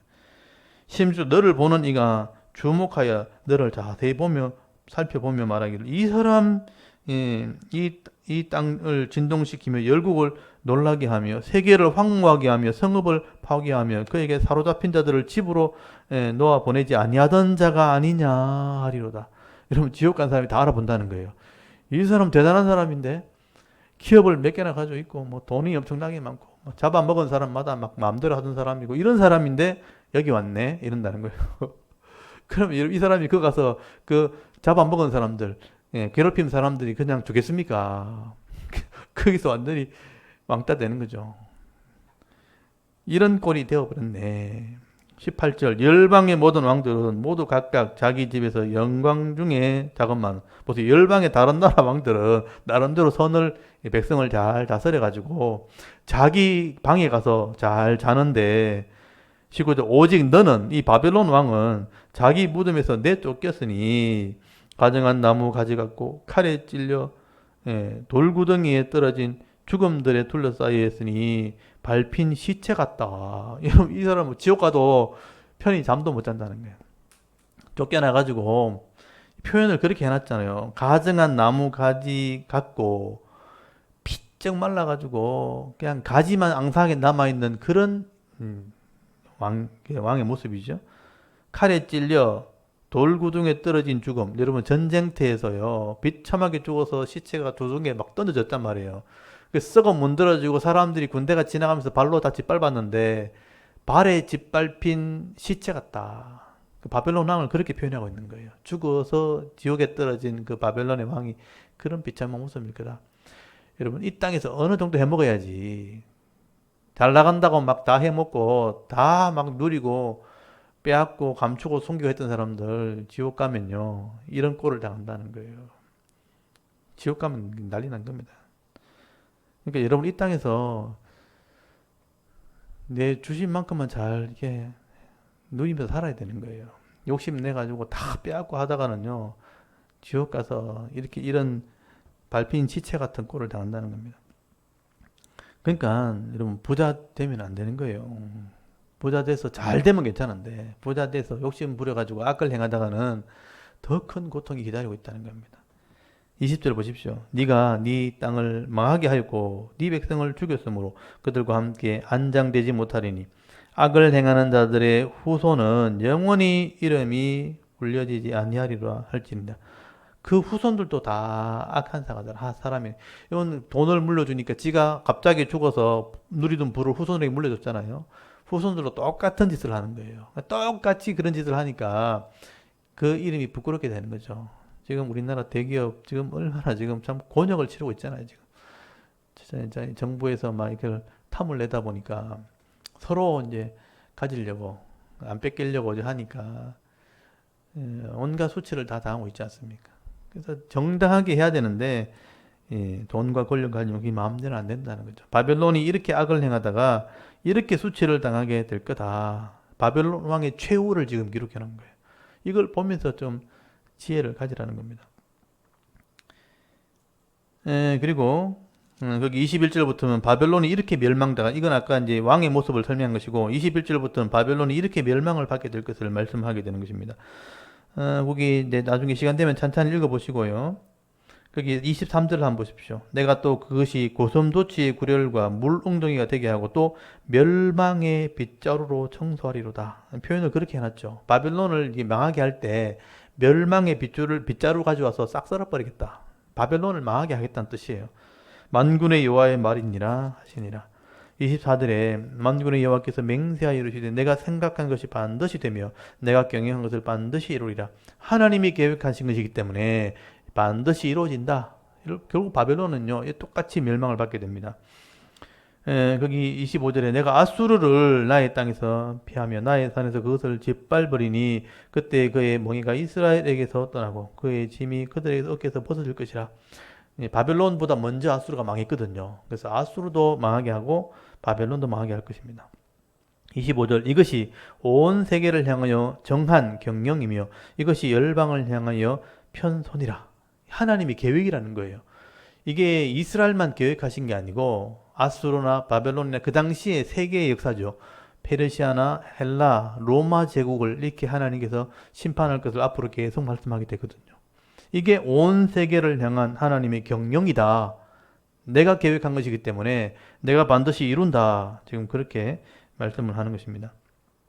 27절 만군의 여호와께서 경영하셨은즉 누가 능히 그것을 패하며 그의 손을 펴셨은즉 누가 능히 그것을 돌이키랴. 역사를 보면 이게 이루어진 것을 우리가 알 수가 있죠. 그래서 우리가 하나님을 믿는 겁니다. 그 다음에 28절이 부서는 단락이 나눠지죠. 아하스 왕이 죽던 해의 경고라. 거기 보면 블레셋 온 땅이여. 이게 블레셋에 대한 경고입니다. 그래서 이 아하스 왕이 죽던 해에 아까 앞에 아하스 왕이 잠깐 나왔었죠. 그 왕이 죽던 해에 블레셋이 이런 어려움을 당할 것이다. 결국 이제 블레셋이 왜 어려움을 당하냐면 바벨론이 멸망을 시키는 게 나중이에요. 그래서 이 블레셋도 악을 행하다가 이런 어려움을 당하게 될 것이다 하는 것을 말씀을 하게 됩니다. 그래서 거기 29절에 블레셋 온 땅이여 너를 치던 막대기가 부러졌다고 기뻐하지 말라. 뱀의 뿌리에서 독사가 나겠고 그의 열매는 날아가는 불뱀이 되리라. 가난한 자의 장자는 먹겠고 궁핍한 자는 평안히 누우려니와 내가 네 뿌리를 기근으로 죽일 것이요 네게 남은 자들은 살흉을 당하리라. 성문이여 슬피 울지어다. 성읍이여 부르짖을지어다. 너 블레셋이여 다 소멸되리로다. 대저 연기가 북방에서 오는데 그 대열에서 벗어난 자가 없느니라. 그러니까 아하스 왕이 이스라엘 남쪽 유다 왕이잖아요. 유다 바로 옆에 서쪽에 지금 가자 지구라고 하는 그게 블레셋 땅이거든요. 그런데 아하스 왕이 그 블레셋을 계속 이렇게 침범을 하고 있었는데 아하스가 죽었단 말이에요. 그러니까 우리는 이제 자유롭다, 이제 잘 됐다 이렇게 하고 있는데 아하스가 죽었다고 너희 자유로운 게 아니라 바벨론 내려오면 너 다 죽는다 그 얘기하고 있는 거죠. 그래서 북방에서 나라가 내려와서 너희를 칠 거다. 그래서 블레셋에 대한 경고라고 보시면 됩니다. 그 다음에 15장에 넘어가면 이제 모압에 대한 경고는 모압은 이스라엘의 동쪽에 있는 나라예요. 늘 이스라엘을 괴롭혔던 나라거든요. 그래서 모압도 결국은 망하게 될 것을 말씀하게 됩니다. 여기 15장 1절에 보시면 모압에 관한 경고라라고 돼 있죠. 그래서 모압이 이렇게 망하게 된다. 하룻밤에 모압 알은 도시 이름입니다. 망하여 황폐할 것이며 하룻밤에 모압 기르가 망하여 황폐할 것이라. 그들은 바잇과 디본 산당에 올라가서 울며 모압은 느보와 메드바를 위하여 통곡하는도다. 여기 신들 이름이죠. 그들 신들을 향해서 막 울고 통곡해도 소용없다는 거죠.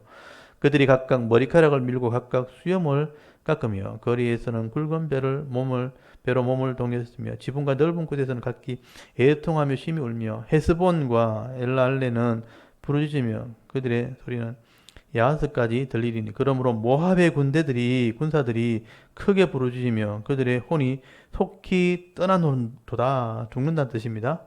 군대가 망하게 되는 거죠. 그래서 결국은 이 모압도 심판을 받게 된다는 얘기를 하게 되는 겁니다. 왜냐하면 우상을 섬기고 이 모압도 사실은 롯의 아들들이잖아요. 아브라함의 조카 롯의 아들들인데 하나님을 믿지 않았죠. 롯은 하나님을 믿었지만 그래서 겨우 구원을 받았지만 그 아들들은 하나님 믿지 않습니다. 우상을 섬기면서 이스라엘 괴롭히는 족속이 되었기 때문에 결국 모압도 심판을 받게 될 것을 말씀하게 되는 것입니다. 그 다음에 16장으로 넘어가면 이 모압이 왜 심판받는지에 대한 이유를 써놨어요. 모압 심판의 이유입니다. 심판의 이유. 그래서 여기 2절 한번 보십시오. 16장 2절. 모압의 딸들은 아르논 나루에서 떠나는 새 같고 보금자리에서 흩어진 새끼 새 같을 것이라. 그러니까 모압의 딸들이 이런 심판을 받는다는 얘기죠.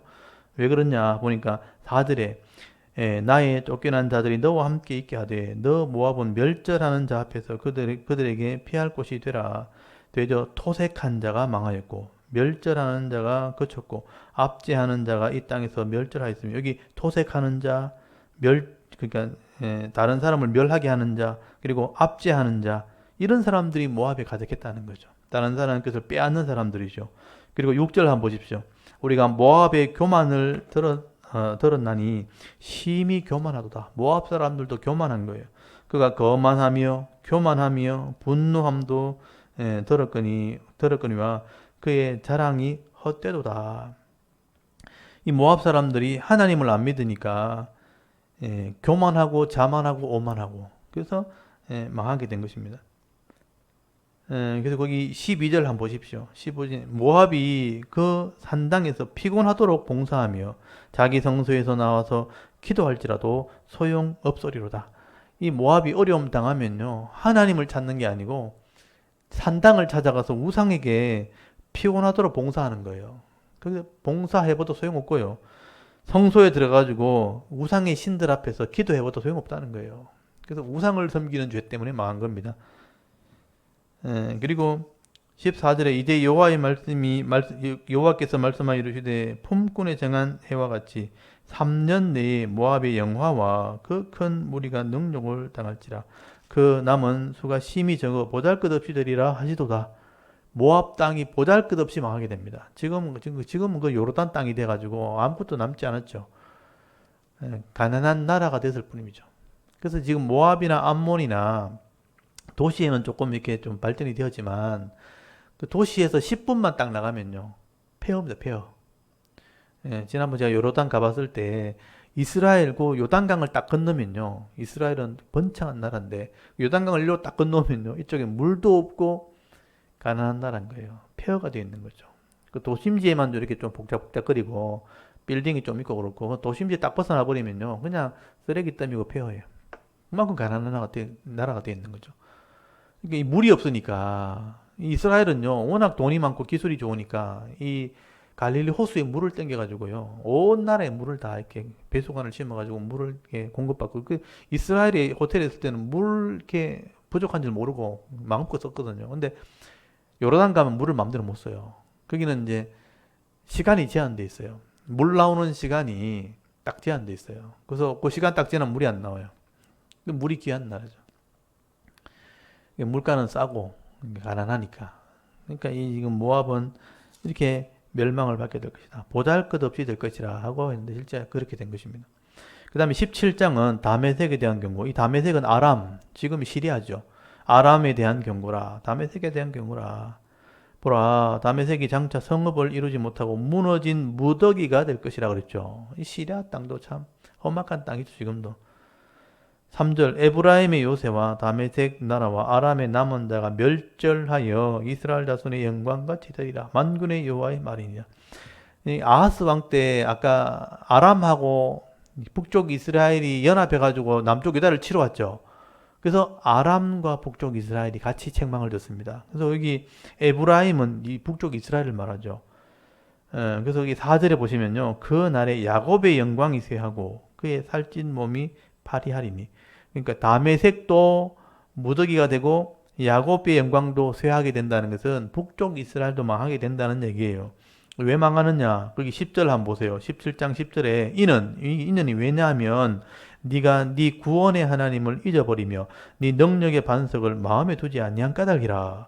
그러므로 네가 기뻐하는 나무를 심으며 이방 나무 가지도 이종하는도다. 이방 나무를 이종했다는 것은 이방 족속과 섞여버렸다 이런 뜻이에요. 그러니까 하나님을 잊어버리고 능력이고 반성이신 하나님 마음에 두지 않는 거예요. 그러니까 이방 민족을 따라가다가 망하게 되었다 하는 얘기를 하게 되는 겁니다. 그래서 여기 12절에 슬프다 많은 민족이 소동하였으되 바다 파도가 치는 소리 같이 그들이 소동하였고 열방에 충동하였으되 큰 물이 몰림같이 그들을 충동하였도다. 열방이 모든 나라가 충돌하기를 많은 물이 몰려옴과 같이 하라. 주께서 그들을 꾸짖으시니 그들이 멀리 도망함이 산에서 겨가 바람 앞에 흩어진 가겠고 폭풍 앞에 떠도는 티끌 같을 것이라. 이게 보면 열방이 민족이 소동을 해가지고 다 몰려와가지고 이 아람을 치고 북쪽 이스라엘을 치게 될 것이다. 결국 아수르가 치러 내려오게 되는 거죠. 그래서 슬픔과 고통의 땅이 될 것이다. 다메섹에 대한 경고라고 보시면 됩니다. 그 다음에 18장에는 거기 구스, 이 구스가 에티오피아거든요. 애굽의 그 위쪽에 있는 나라. 지도상으로 보면 이제 밑이지만 실제로는 상류 지역이죠. 그러니까 구스, 슬프다 구스의 강 건너편 날개치는 소리 나는 땅이요. 그래서 이 구스 땅을 지금 얘기하면서 사실은 이제 구스를 얘기하면서 이 지금 18장 얘기는 역사를 조금 알아야 돼요. 그러니까 이제 아수르가 이제 남쪽을 침범하게 되어졌을 때 아까 블레셋이 망한다 그랬잖아요. 기억납니까? 거기 14장 거기 29절에 거기 블레셋이 이제 점령당하게 될 것을 얘기하잖아요. 그러니까 아수르가 내려와서 그 블레셋을 치게 돼요. 그렇게 될 때 주위에 있는 나라들이요, 우리는 당하지 말자 그러면서 연합을 막 하기 시작해요. 연합을 하면서 나중에 남쪽의 애굽이나 구스를 이제 도움을 청하게 돼요. 아수르가 내려오니까, 북쪽의 나라가 내려오니까 남쪽 유다를 비롯해서 여러 작은 나라, 모압이나 암몬이나 에돔 이런 나라들이 연합해가지고 우리는 아수르를 대항하자 그러면서 구스의 도움을 청한단 말이에요. 그럴 때 하나님께서 구스도 망한다 이렇게 얘기하는 거예요. 구스도 망하는데 무슨 구스의 도움을 청하냐 하면서 너희도 망하게 될 것을 그렇게 예언하는 거예요. 그래서 이제 잘 보시기 바랍니다. 여기 2절 보시면 갈 때 배를 물에 띄우고 그 사자를 수로로 보내며 이르기를 민첩한 사절들아 너희는 강들이 흘러 나누인 나라로 가되 장대하고 준산 백성과 시초부터 두려움이 되며 강성하여 대적을 밟는 백성에게 가라 하는도다. 여기 이제 배를 띄워서 민첩하게 움직이는 이 사람이 구스 사람들이거든요. 구스 사람들이 이게 나일강을 타고 내려가가지고 애굽을 점령하려고 하는 그런 나라거든요. 그러니까 애굽 상류에 있는 나라가 구스예요. 그래서 그 나일강을 가지고 이제 서로 막 전쟁을 하는 그런 나라입니다.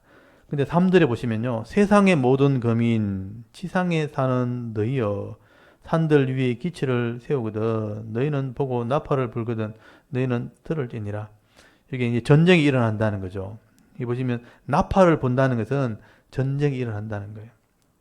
그래서 여기 4절에 여호와께서 내게 이르시되 내가 나의 처소에서 조용히 감찰함이 쬐이는 일광 같고 가을 더위에 운문 같도다. 지금 이 한 절 한 절이 지금 굉장히 중요한데 4절에 보시면 하나님이 빛을 온 땅에 비치듯이 온 나라를 다스리고 있다는 뜻이에요.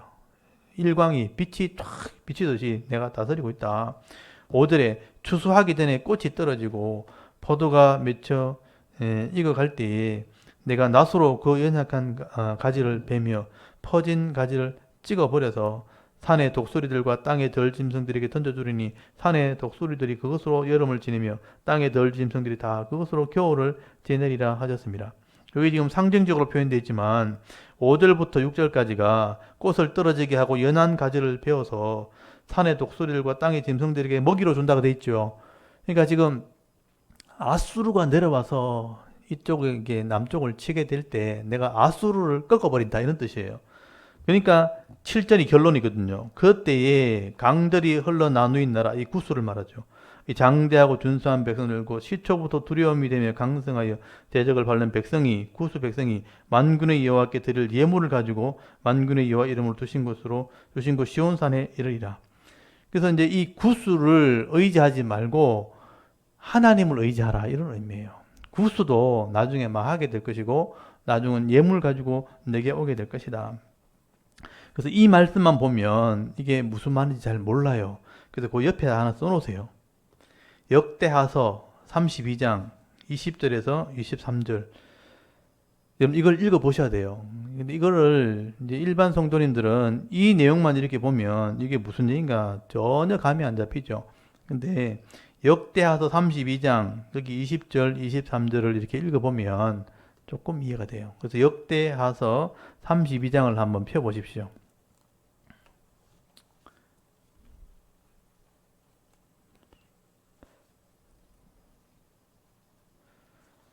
역대하서 32장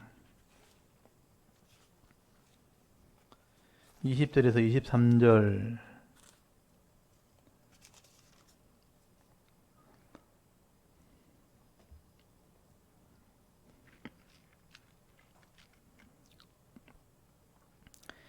여러분 거기 701페이지 역대하서 32장 20절에서 23절까지를 우리가 천천히 한번 읽어볼게요. 자, 20절부터 한번 읽어보겠습니다. 시작. 이러므로 히스기야 왕이 아모스의 아들 선지자 이사야와 더불어 하늘을 향하여 부르짖어 기도하였더니 여호와께서 한 천사를 보내어 아수르 왕의 진영에서 모든 큰 용사와 대장과 지휘관들을 멸하신지라. 아수르 왕이 낯이 뜨거워 그의 고으로 돌아갔더니 그의 시내 전에 들어갔을 때에 그의 몸에서 난 자들이 거기서 칼로 죽였더라. 이와 같이 여호와께서 히스기야와 예루살렘 주민을 아수르 왕 사네립의 손과 모든 적국의 손에서 구원하여 내사 사면으로 보호하심에 여러 사람이 예물을 가지고 예루살렘에 와서 여호와께 드리고 또 보물을 유다 왕 히스기야 왕에게 드린지라. 이후부터 히스기야가 모든 나라의 눈에 존귀하게 되었더라. 아멘. 여기 보시면 히스기야 왕 때 아수르가 쳐내려와서 이렇게 막 위협을 할 때 그 이사야 선지자가 하나님께 기도했더니 하나님이 아수르를 쳤다고 돼 있죠. 그래서 중량은 23절에 여러 사람이 예물을 가지고 예루살렘에 와서 여호와께 드리고라고 돼 있죠. 그러니까 제가 좀 설명을 드렸죠. 아수르가 블레셋을 점령을 했을 때에 유다 왕을 비롯해서 주위에 있는 에돔, 암몬 이런 사람들이 우리가 연합해가지고 아수르를 대적하자. 그리고 구스와 이 배를 몰고 다니는 이런 사람들, 애굽 사람들에게 도움을 청하자. 그렇게 했는데 걱정하지 말라는 거죠. 하나님이 아수르를 쳐버리는 거죠. 그럼 아수르를 쳐버렸으니까 주위에 있는 나라들이 다 두려워하고 있었는데 히스기야, 이 유다의 왕이 아수르를 쳐버렸잖아요.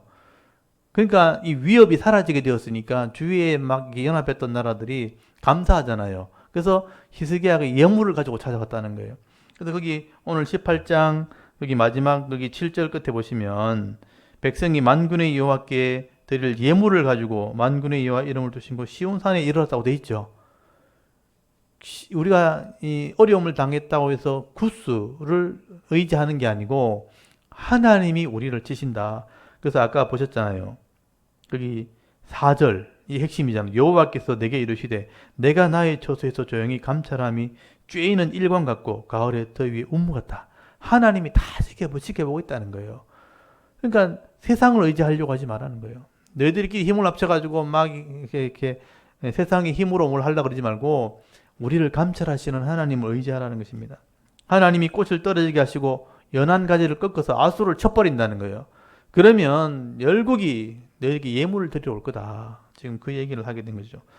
그리고 여기 옆에 또 하나 써놓으세요. 역대하가 32장 옆에다가 시편 68편 31절 32절 이것도 한번 찾아보겠습니다. 이것을 시로 하나 써놓은 게 있어요. 시편 68편. 그러니까 성도님들 이걸 모르면 이걸 알 수가 없죠. 주성이나 이런 걸 찾아보셔야 되는데 시편 68편 성경을 연구하시는 분들이 이런 내용이 여기 있다는 것을 이제 찾게 되는 거예요. 아, 이 내용을 시편에 써놨구나. 이게 성경을 전체적으로 보면 이게 보이는데 부분적으로 보시는 분들은 이게 절대로 안 보입니다. 그래서 전체적으로 보셔야 되는 거예요. 시편 잘 안 보잖아요, 우리가. 시편 68편 거기 31절, 32절 한번 읽어볼까요? 31절, 32절 한번 읽어보겠습니다. 시작. 고관들은 애굽에서 나오고 쿠스인은 하나님을 향하여 그 손을 신속히 들리로다. 땅의 왕국들아 하나님께 노래하고 주께 찬송할지어다. 아멘. 거기 29절부터 보시면요. 예루살렘에 있는 주의 전을 위하여 왕들이 주께 예물을 드리이다. 거기 갈밭의 덜짐승과 수수의 무리와 만민의 송아지 이를 꾸짖으시고 은초각을 발 아래 밟으소서. 그가 전쟁을 즐기는 백성을 흩어줬다. 이게 전쟁을 즐기는 백성이 아수르예요. 아수르를 하나님이 흩어버리시니까 고관들은 애굽에서 나오고 쿠스인들은 하나님께 향하여 그 손을 신속히 들리로다. 쿠스인들이 이스라엘을 도우러 오는 게 아니고요. 예물을 가지고 온다는 거예요. 그래서 이제 이런 하나님 쿠스에 대한 경고의 말씀을 지금 쓰고 있는 것입니다. 세상에 힘 있는 사람 이렇게 의지하려고 했더니 그 사람이 도리어 하나님을 믿는 이 예루살렘에 와서 예물을 드렸다.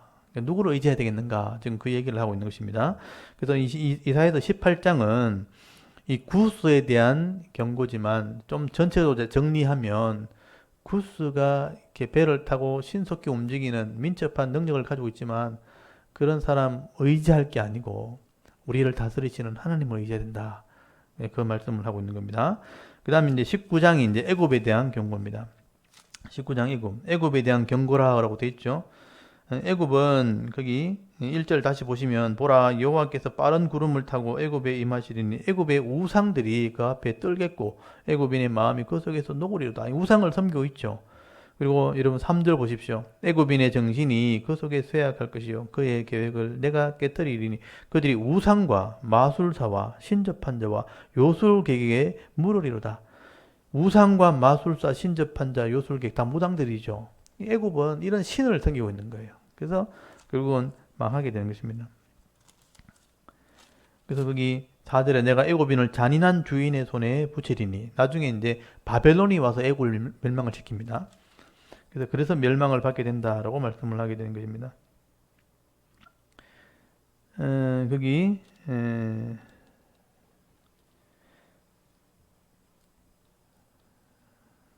거기 14절에 보시면 19장 14절 여호와께서 그 가운데 어지러운 마음을 꺾으셨으므로 그들이 애굽을 매사에 잘못 가게 함이 취한 자가 토하면서 비틀거림 같게 하였으니 애굽에서 머리나 꼬리며 종려나무나 가지나 갈대가 아무 할 일이 없으리라.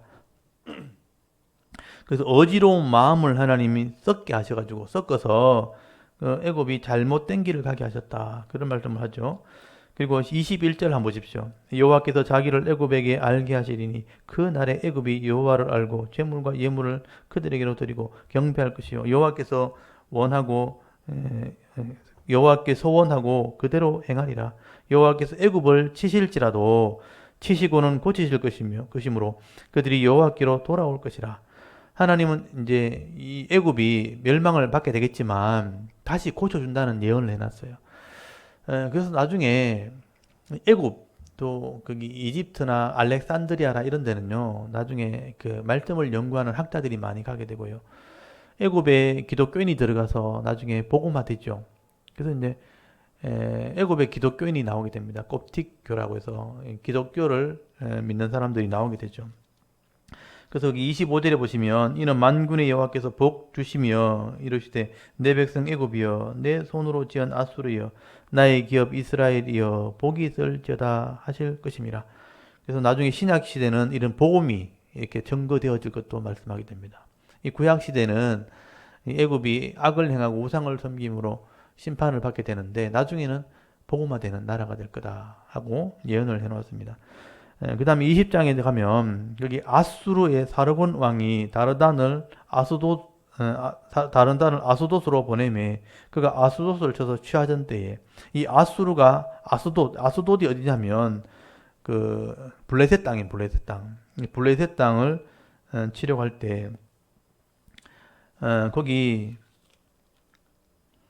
3절에 보시면 나오죠. 3절에 여호와께서 이르시되 나의 종 이사야가 3년 동안 벗은 몸과 벗은 발로 다니며 애굽과 구스에 대하여 징조와 예표가 되었느니라. 우리가 그 구스에 대한 예언을 하면서 아수르가 쳐내려왔을 때에 구스가 나중에 아수르가 멸망하면 예물 들고 온다 그랬잖아요. 근데 그 얘기 똑같은 얘기를 하고 있는 거예요. 아수르가 이렇게 쳐내려왔을 때에 이사야 선지자가 벗은 몸을 가지고 징조를 보여주는 거죠. 이 벗은 몸을 보인다는 건 뭐냐면 포로된다는 것을 상징하는 거예요. 그래서 여기 3절을 다시 보시면요. 여호와께서 이르시되 나의 종 이사야가 3년 동안 벗은 몸과 벗은 발로 다닌 거예요. 이렇게. 애굽과 구스에 대하여 징조와 예표가 됐다. 너희들도 이렇게 잡혀갈 거다. 애굽과 구스가 잡혀갈 거다. 그렇게 예표를 보여준 거예요. 그래서 4절 보면 이와 같이 애굽의 포로와 구스에 사로잡힌 자가 아수르 왕에게 끌려갈 때 젊은 자나 늙은 자가 다 벗은 몸과 벗은 발로 볼기까지 드러내며 애굽의 수치를 보이리니 그들이 바라던 구스와 자랑하던 애굽으로 말미암아 그들이 놀라고 부끄러워할 것이라. 그래서 6절에 그날에 이 해변 주민이 말하기를 우리가 믿던 나라 곧 우리가 아수르 왕에게 벗어나기를 바라고 달려가서 도움을 구하던 나라가 이같이 되었은즉 우리가 어찌 능히 피하리오 하리라. 그래서 우리가 이 아수르가 내려왔을 때 아까 작은 나라들이 연합했다 그랬잖아요. 연합해서 구스 애굽에 도움을 청하러 가려고 그랬는데 구스 애굽도 이렇게 잡혀갈 거다. 근데 그 사람한테 잡혀갈 사람한테 우리가 도움을 청한다는 게 말이 되냐? 그러니까 우리가 구스를 의지할 게 아니다 하는 것을 말씀을 하게 되는 것이죠. 그래서 여기 6절을 다시 보시면요. 그날에 이 해변 주민이 말하기를 우리가 믿던 나라 곧 우리가 아수르 왕에게 벗어나기를 바라고 달려가서 도움을 구하던 나라 이 바로 구스와 애굽이죠. 다르가 이같이 되었은즉 이렇게 포로가 되었은즉 우리가 어찌 능히 피하리요.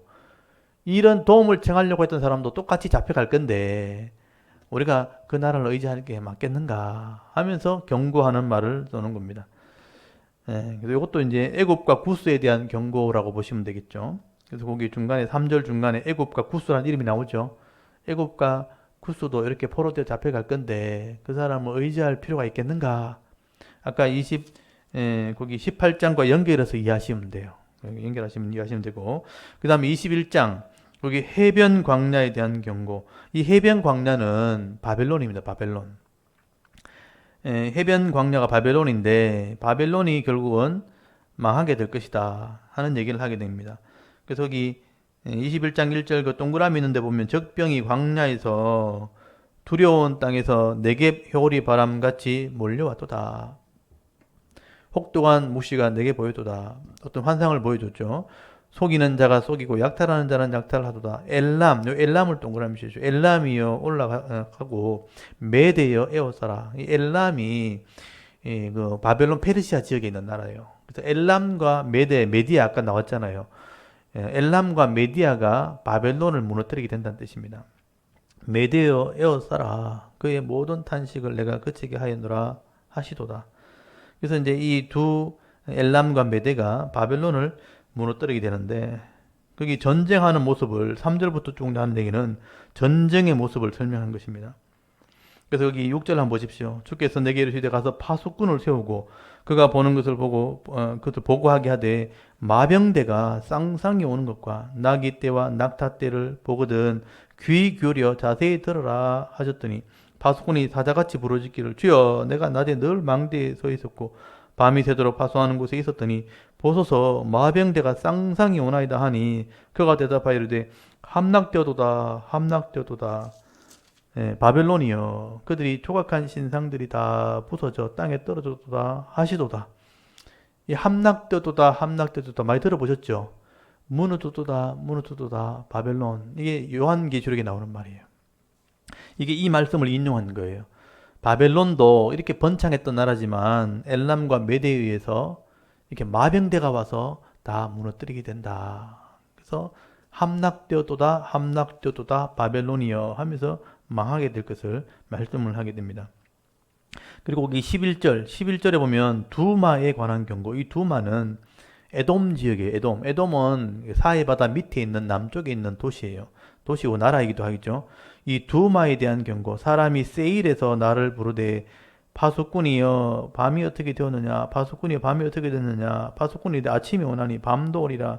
내가 물으려든 물어라 너희는 돌아올지니라 하더라. 이게 두 절만 기록되어 있잖아요. 이 두마 에돔에 있는 나라도 나중에 바벨론에게 멸망을 받게 됩니다. 그래서 이 사람들이 파수꾼이 밤새도록 이제 나라를 지키다가 어떤 사람이 와가지고 괜찮냐 무슨 일 없냐 이렇게 묻는다는 거예요. 근데 파수꾼이 하는 말이 아침이 곧 온다. 근데 밤도 오리라. 여기 12절 중간에 보시면 밤새도록 지켰잖아요. 그래서 아침이 오는데 밤도 온다라는 얘기는 어려움이 온다는 뜻이죠. 그래서 내게 물으려든 물어라. 너희는 돌아올지니라. 그래서 내게 자꾸 물어봐라는 얘기는 무슨 일이 생기지 않느냐 계속 나를 좀 깨워달라 이런 의미가 되는 거예요. 그래서 이 두마라는 지역도 바벨론에게 심판을 받게 된다는 것을 얘기하는 거죠. 아침도 오지만 밤도 오게 될 거다. 파수꾼 지키는 사람들에게 계속 깨어있도록 해라. 그러나 망한다 이런 뜻입니다. 그 다음에 13절에 아라비아에 대한 이 아라비아도 에돔 지역을 아라비아라 그래요. 아라비아 사해 바다 밑으로 쭉 지역을 아라비아라 그러는데 이게 에돔 지역입니다. 에돔 지역. 그래서 아라비아에 관한 경고라. 드단 대상들이여 너희가 아라비아 수풀에 유숙하리라. 그러니까 이 에돔 지역, 이 아라비아 지역이 도시가 무너지게 되니까 상인들이 들어와도 잘 데가 없어요. 그래서 숲풀 같은 데 가서 잔다는 거예요. 그러니까 이 에돔 지역이 망하게 되는데 14절 보세요. 대마 땅 주민들아 옆에 이웃 사람들이요. 대마 땅 주민들아 물을 가져다가 목마른 자에게 주어 떡을 가지고 도피하는 자를 영접하라. 이 에돔 지역이 아라비아 지역이 바벨론에게 침략을 당해가지고요. 사람들이 막 도망을 다니는데 먹을 양식과 물이 없는 거예요. 이웃 사람들이 지나가다가 그 사 보면 좀 물 좀 줘라. 떡 좀 줘라. 이렇게 하는 거예요. 그러니까 이 에돔 지역도 망하게 된다. 15절에 그들이 칼날을 피하여 뺀 칼과 당긴 활과 전쟁에 오르면서 도망하였습니다. 여러분 전쟁이 일어나가지고 도시가 무너지고 도망 다니고 있어요. 그래서 상인들한테 가서 얻어먹고 이웃 사람들에게 얻어먹는 처지가 되었다. 결국은 에돔 지역도 망하게 될 것이라는 것을 말씀하고 있는 겁니다. 이 지금 요런 부분들은 좀 설명들이 굉장히 간략하게 되어 있기 때문에 상황들을 모르면 좀 이해하기 쉽지 않도록 되어 있어요. 그렇지만 이 상황들, 정황들을 좀 알고 읽으면 이해할 수 있습니다. 바벨론이 결국은 내려와서 이런 지역들을 침략하게 되어 있습니다. 그 다음에 22장은 환상골짜기에 대한 경고. 환상골짜기는 이상골짜기 또는 환상골짜기라고 하는데 여기는 예루살렘을 말하는 거예요. 예루살렘도 침략을 받게 되는데 이 예루살렘에 대한 경고의 말씀이죠. 그래서 보면 거기 5절 한부터 보십시오. 환상의 골짜기에 주 만군의 여호와께로부터 이르는 소란과 발핌과 혼란의 날이여 성벽의 무너뜨림과 산악에 사무쳐 부러지는 소리로다. 엘람 사람은 화살통을 메었고 아까 엘람 메대 나왔잖아요. 바벨론 땅이죠. 바벨론 땅. 이 엘람 사람들이 화살통을 메고 온다는 거예요. 7절에 병거는 네 아름다운 골짜기에 가득하였고 마병은 성문에 정렬되었다. 여러분 이 엘람 사람들, 이 바벨론 사람들이 마병들과 이 병거를 타고 와서 성문 앞에 대열을 하고 있는 거죠. 전쟁을 한다는 거죠. 그래서 8절 그가 유다에게 덮였던 것을 벗김에 그 날에 네가 숲을 곳간의 병기를 바라보았고 너희가 다윗 성에 무너진 곳이 많은 것도 보며 너희가 아랫 못에 물도 모으며 또 예루살렘의 가옥을 개수하며 그 가옥을 헐어 성벽을 견고하게 하며 여기 보면 유다 8절에 유다 9절에 다윗성 10절에 예루살렘 나오죠. 그러니까 이 환상골짜기는 유다와 예루살렘을 얘기하는 겁니다. 이 예루살렘 성이 침공을 당하게 된다는 것이죠. 그래서 12절 보면 그 날에 주 만군의 여호와께서 명령하사 통곡하며 애곡하며 머리 털을 뜯으며 굵은 배를 띠라 하였거늘. 요거는 회개하란 말이죠. 회개하라 울어라 했는데 13절 잘 보세요. 이 사람들 어떻게 했는가? 내가 기뻐하며 즐거워하여 소를 죽이고 양을 잡아 고기를 먹고 포도주를 마시면서 내일 죽으리니 먹고 마시자 하는도다. 돈 있는 사람들이요, 선지자들이 와서 이 나라가 망하게 되었으니 회개하라 했더니요, 잔치를 열고 소를 잡고 양을 먹고 술을 마시면서 내일 죽는단다, 오늘 먹고 죽자 그러면서요 대적을 하는 거예요. 이렇게 악을 행한다는, 하나님을 안 믿는 거예요 그냥. 그래서 14절 만군의 여호와께서 친히 내 귀에 들려 이르시되 진실로 이 죄악은 너희가 죽기까지 용서하지 못하리라 하셨느냐. 내가 죽을 때까지 용서 안 한다. 죽기까지 용서 안 한다 하면서 그래서 심판을 받게 되었다 하는 것입니다. 근데 15절 그 중에 아주 못된 사람이 하나 있어요. 15절에 얼마나 못됐으면 하나님 이름을 써놨어요. 주 만군의 여호와께서 이르시되 너는 가서 국고를 맡은 왕국 맡은 자 셈나를 보러 이르기를. 여러분 국고 왕국 맡은 자니까 왕의 재정을 맡은 사람이에요. 그 당시에 최고의 권력자죠. 왜냐하면 돈을 쥐고 있는 사람이에요. 이러면 셈나란 사람이에요. 이 셈나란 사람이요, 나라가 지금 망하게 생겼는데 자기는요 무덤을 돌로 파고 앉았었어요. 그러니까 무덤을 치장을 하고 있었어요. 16절에 네가 여기서 무슨 관계가 있느냐, 여기 누가 있기에 여기서 너를 위하여 묘실을 팠느냐, 높은 곳에 자기를 위하여 묘실을 팠고 반석에 자기를 위해 처소를 쪼아내었도다. 여러분 이 셈나란 사람이요, 돈이 얼마나 많으면 나라가 망하게 생겼는데 자기 무덤 만들고 앉았어요. 그것도 가장 높은 곳에 왕의 자리, 높은 자리에 자기 묘실을 돌로 깎아서 만들고 앉아 있는 거예요. 하나님 화가 나가지고요, 네가 그 권력을 내가 가진 거 다 뺏어버리겠다. 내가 다른 사람을 네 자리에 앉힐 거다. 그러면서 여러분 거기 보시면요, 19절 내가 너를 네 관직에서 쫓아내며 네 지위에서 낮추리니 그날에 내가 힐기의 아들 대종 엘리아김을 불러서 네 자리를 내가 앉힐 거다. 그래서 이 셈나는요 경질됩니다. 나중에 서기관이 돼요.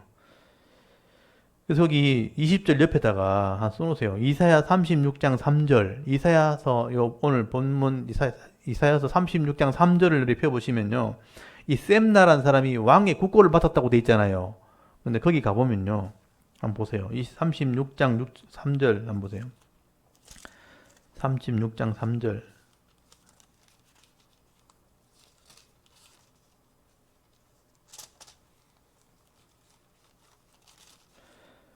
여기 보면 힐기야의 아들 왕국 맡은 자 엘리아김과 서기관 셈나 이렇게 돼 있죠.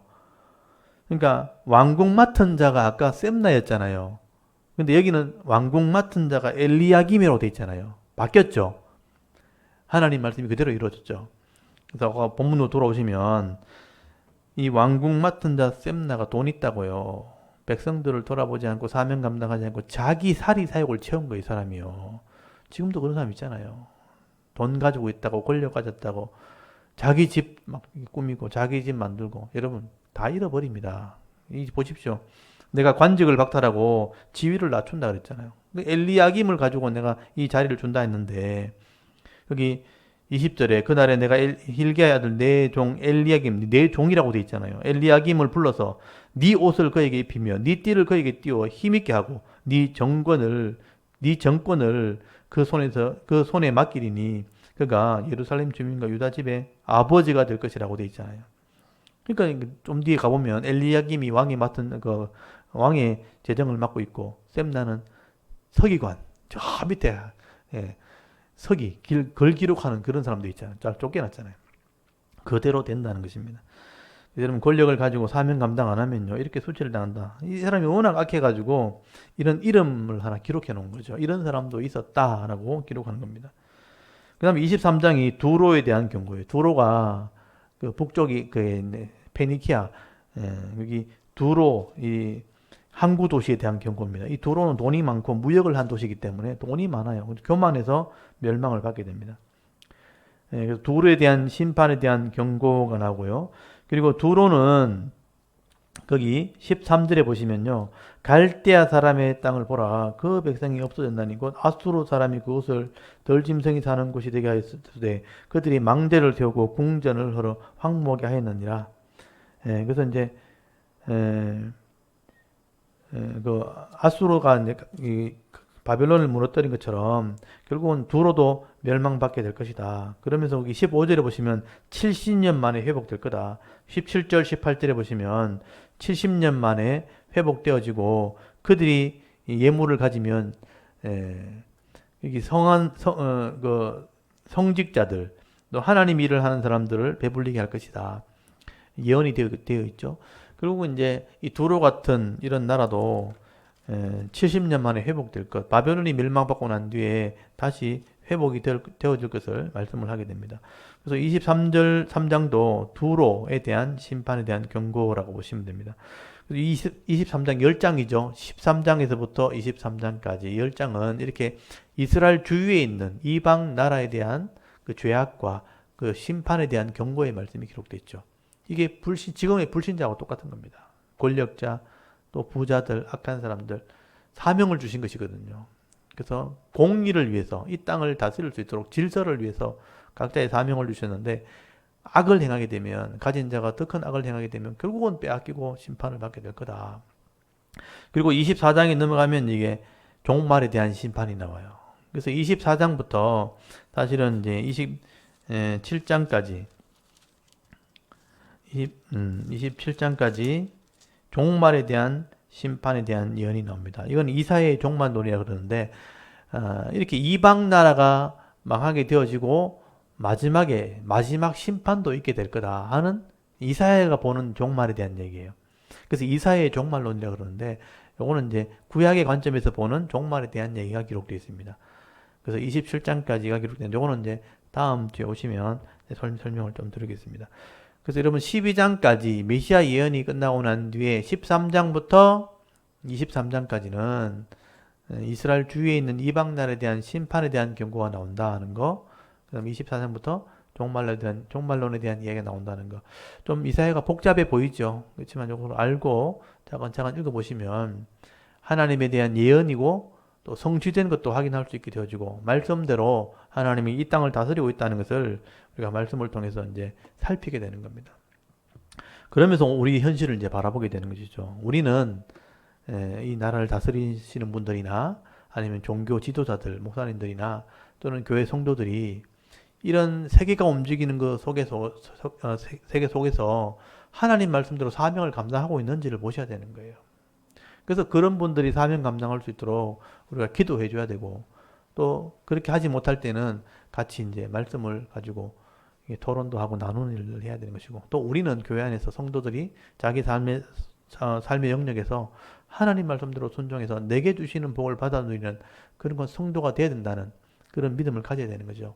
그래서 이런 이사야서를 통해서 그 당시의 역사 속에서 있었던 이 사건들을 잘 정리하시고 오늘 이 시대에 나는 어떻게 사명 감당할 것인가 그 말씀들을 스스로 깨달을 수 있는 그런 은혜가 있기를 바랍니다.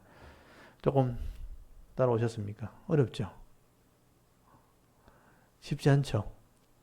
네. 그렇지만 이 처음에는 잘 안 보이지만 이제 이런 성경과 역사를 좀 이해하고 나면 이제 이게 깨달아지는 보여지는 거죠. 이게 이제 어떻게 보면 뭐 족보를 외우고 복음서를 보고 뭐 예수님 얘기하는 거는 기초적인 거라고 본다면 이런 것들이 이제 중급, 고급 과정이 될 수 있는 거죠. 선지자의 말들을 통해서 역사를 보는 눈을 가지게 되는 거. 이게 성숙한 신앙인들이 우리가 가져야 될 내용인데 이걸 이제 자꾸 가르치고 배우는 일을 해야 됩니다. 이런 것들이 안 보이니까 나라가 어떻게 되는지 역사가 어떻게 되는지 잘 우리가 이해를 못하는 거죠. 자기 중심적으로 살 수밖에 없는 것입니다. 좀 어렵지만 한 주간 한번 묵상해 보십시오. 13장부터 23장까지 이 열방에 대한 이방 나라에 대한 예언은 여기만 나오는 게 아니에요. 앞으로도 이제 에스겔서를 봐도 나오고요. 나중에 다니엘서를 봐도 나오고요. 선지서에 보면 선지자들이 하는 말들 중에서는 항상 이스라엘이 망할 때 이방 나라도 함께 망한다는 것을 반드시 얘기하게 되어 있습니다. 우리가 심판을 받으면 이방 나라는 불신자는 당연히 심판을 받는 겁니다. 네, 그런 관점에서 이걸 잘 보시면 좋겠습니다. 한 주간 동안 이 말씀 묵상하시면서 하나님의 이 섭리와 하나님의 다스리심을 좀 깨달을 수 있는 그런 성도들이 될 수 있기를 바라겠습니다. 우리 잠깐 기도하고 마치겠습니다. 하나님 오늘도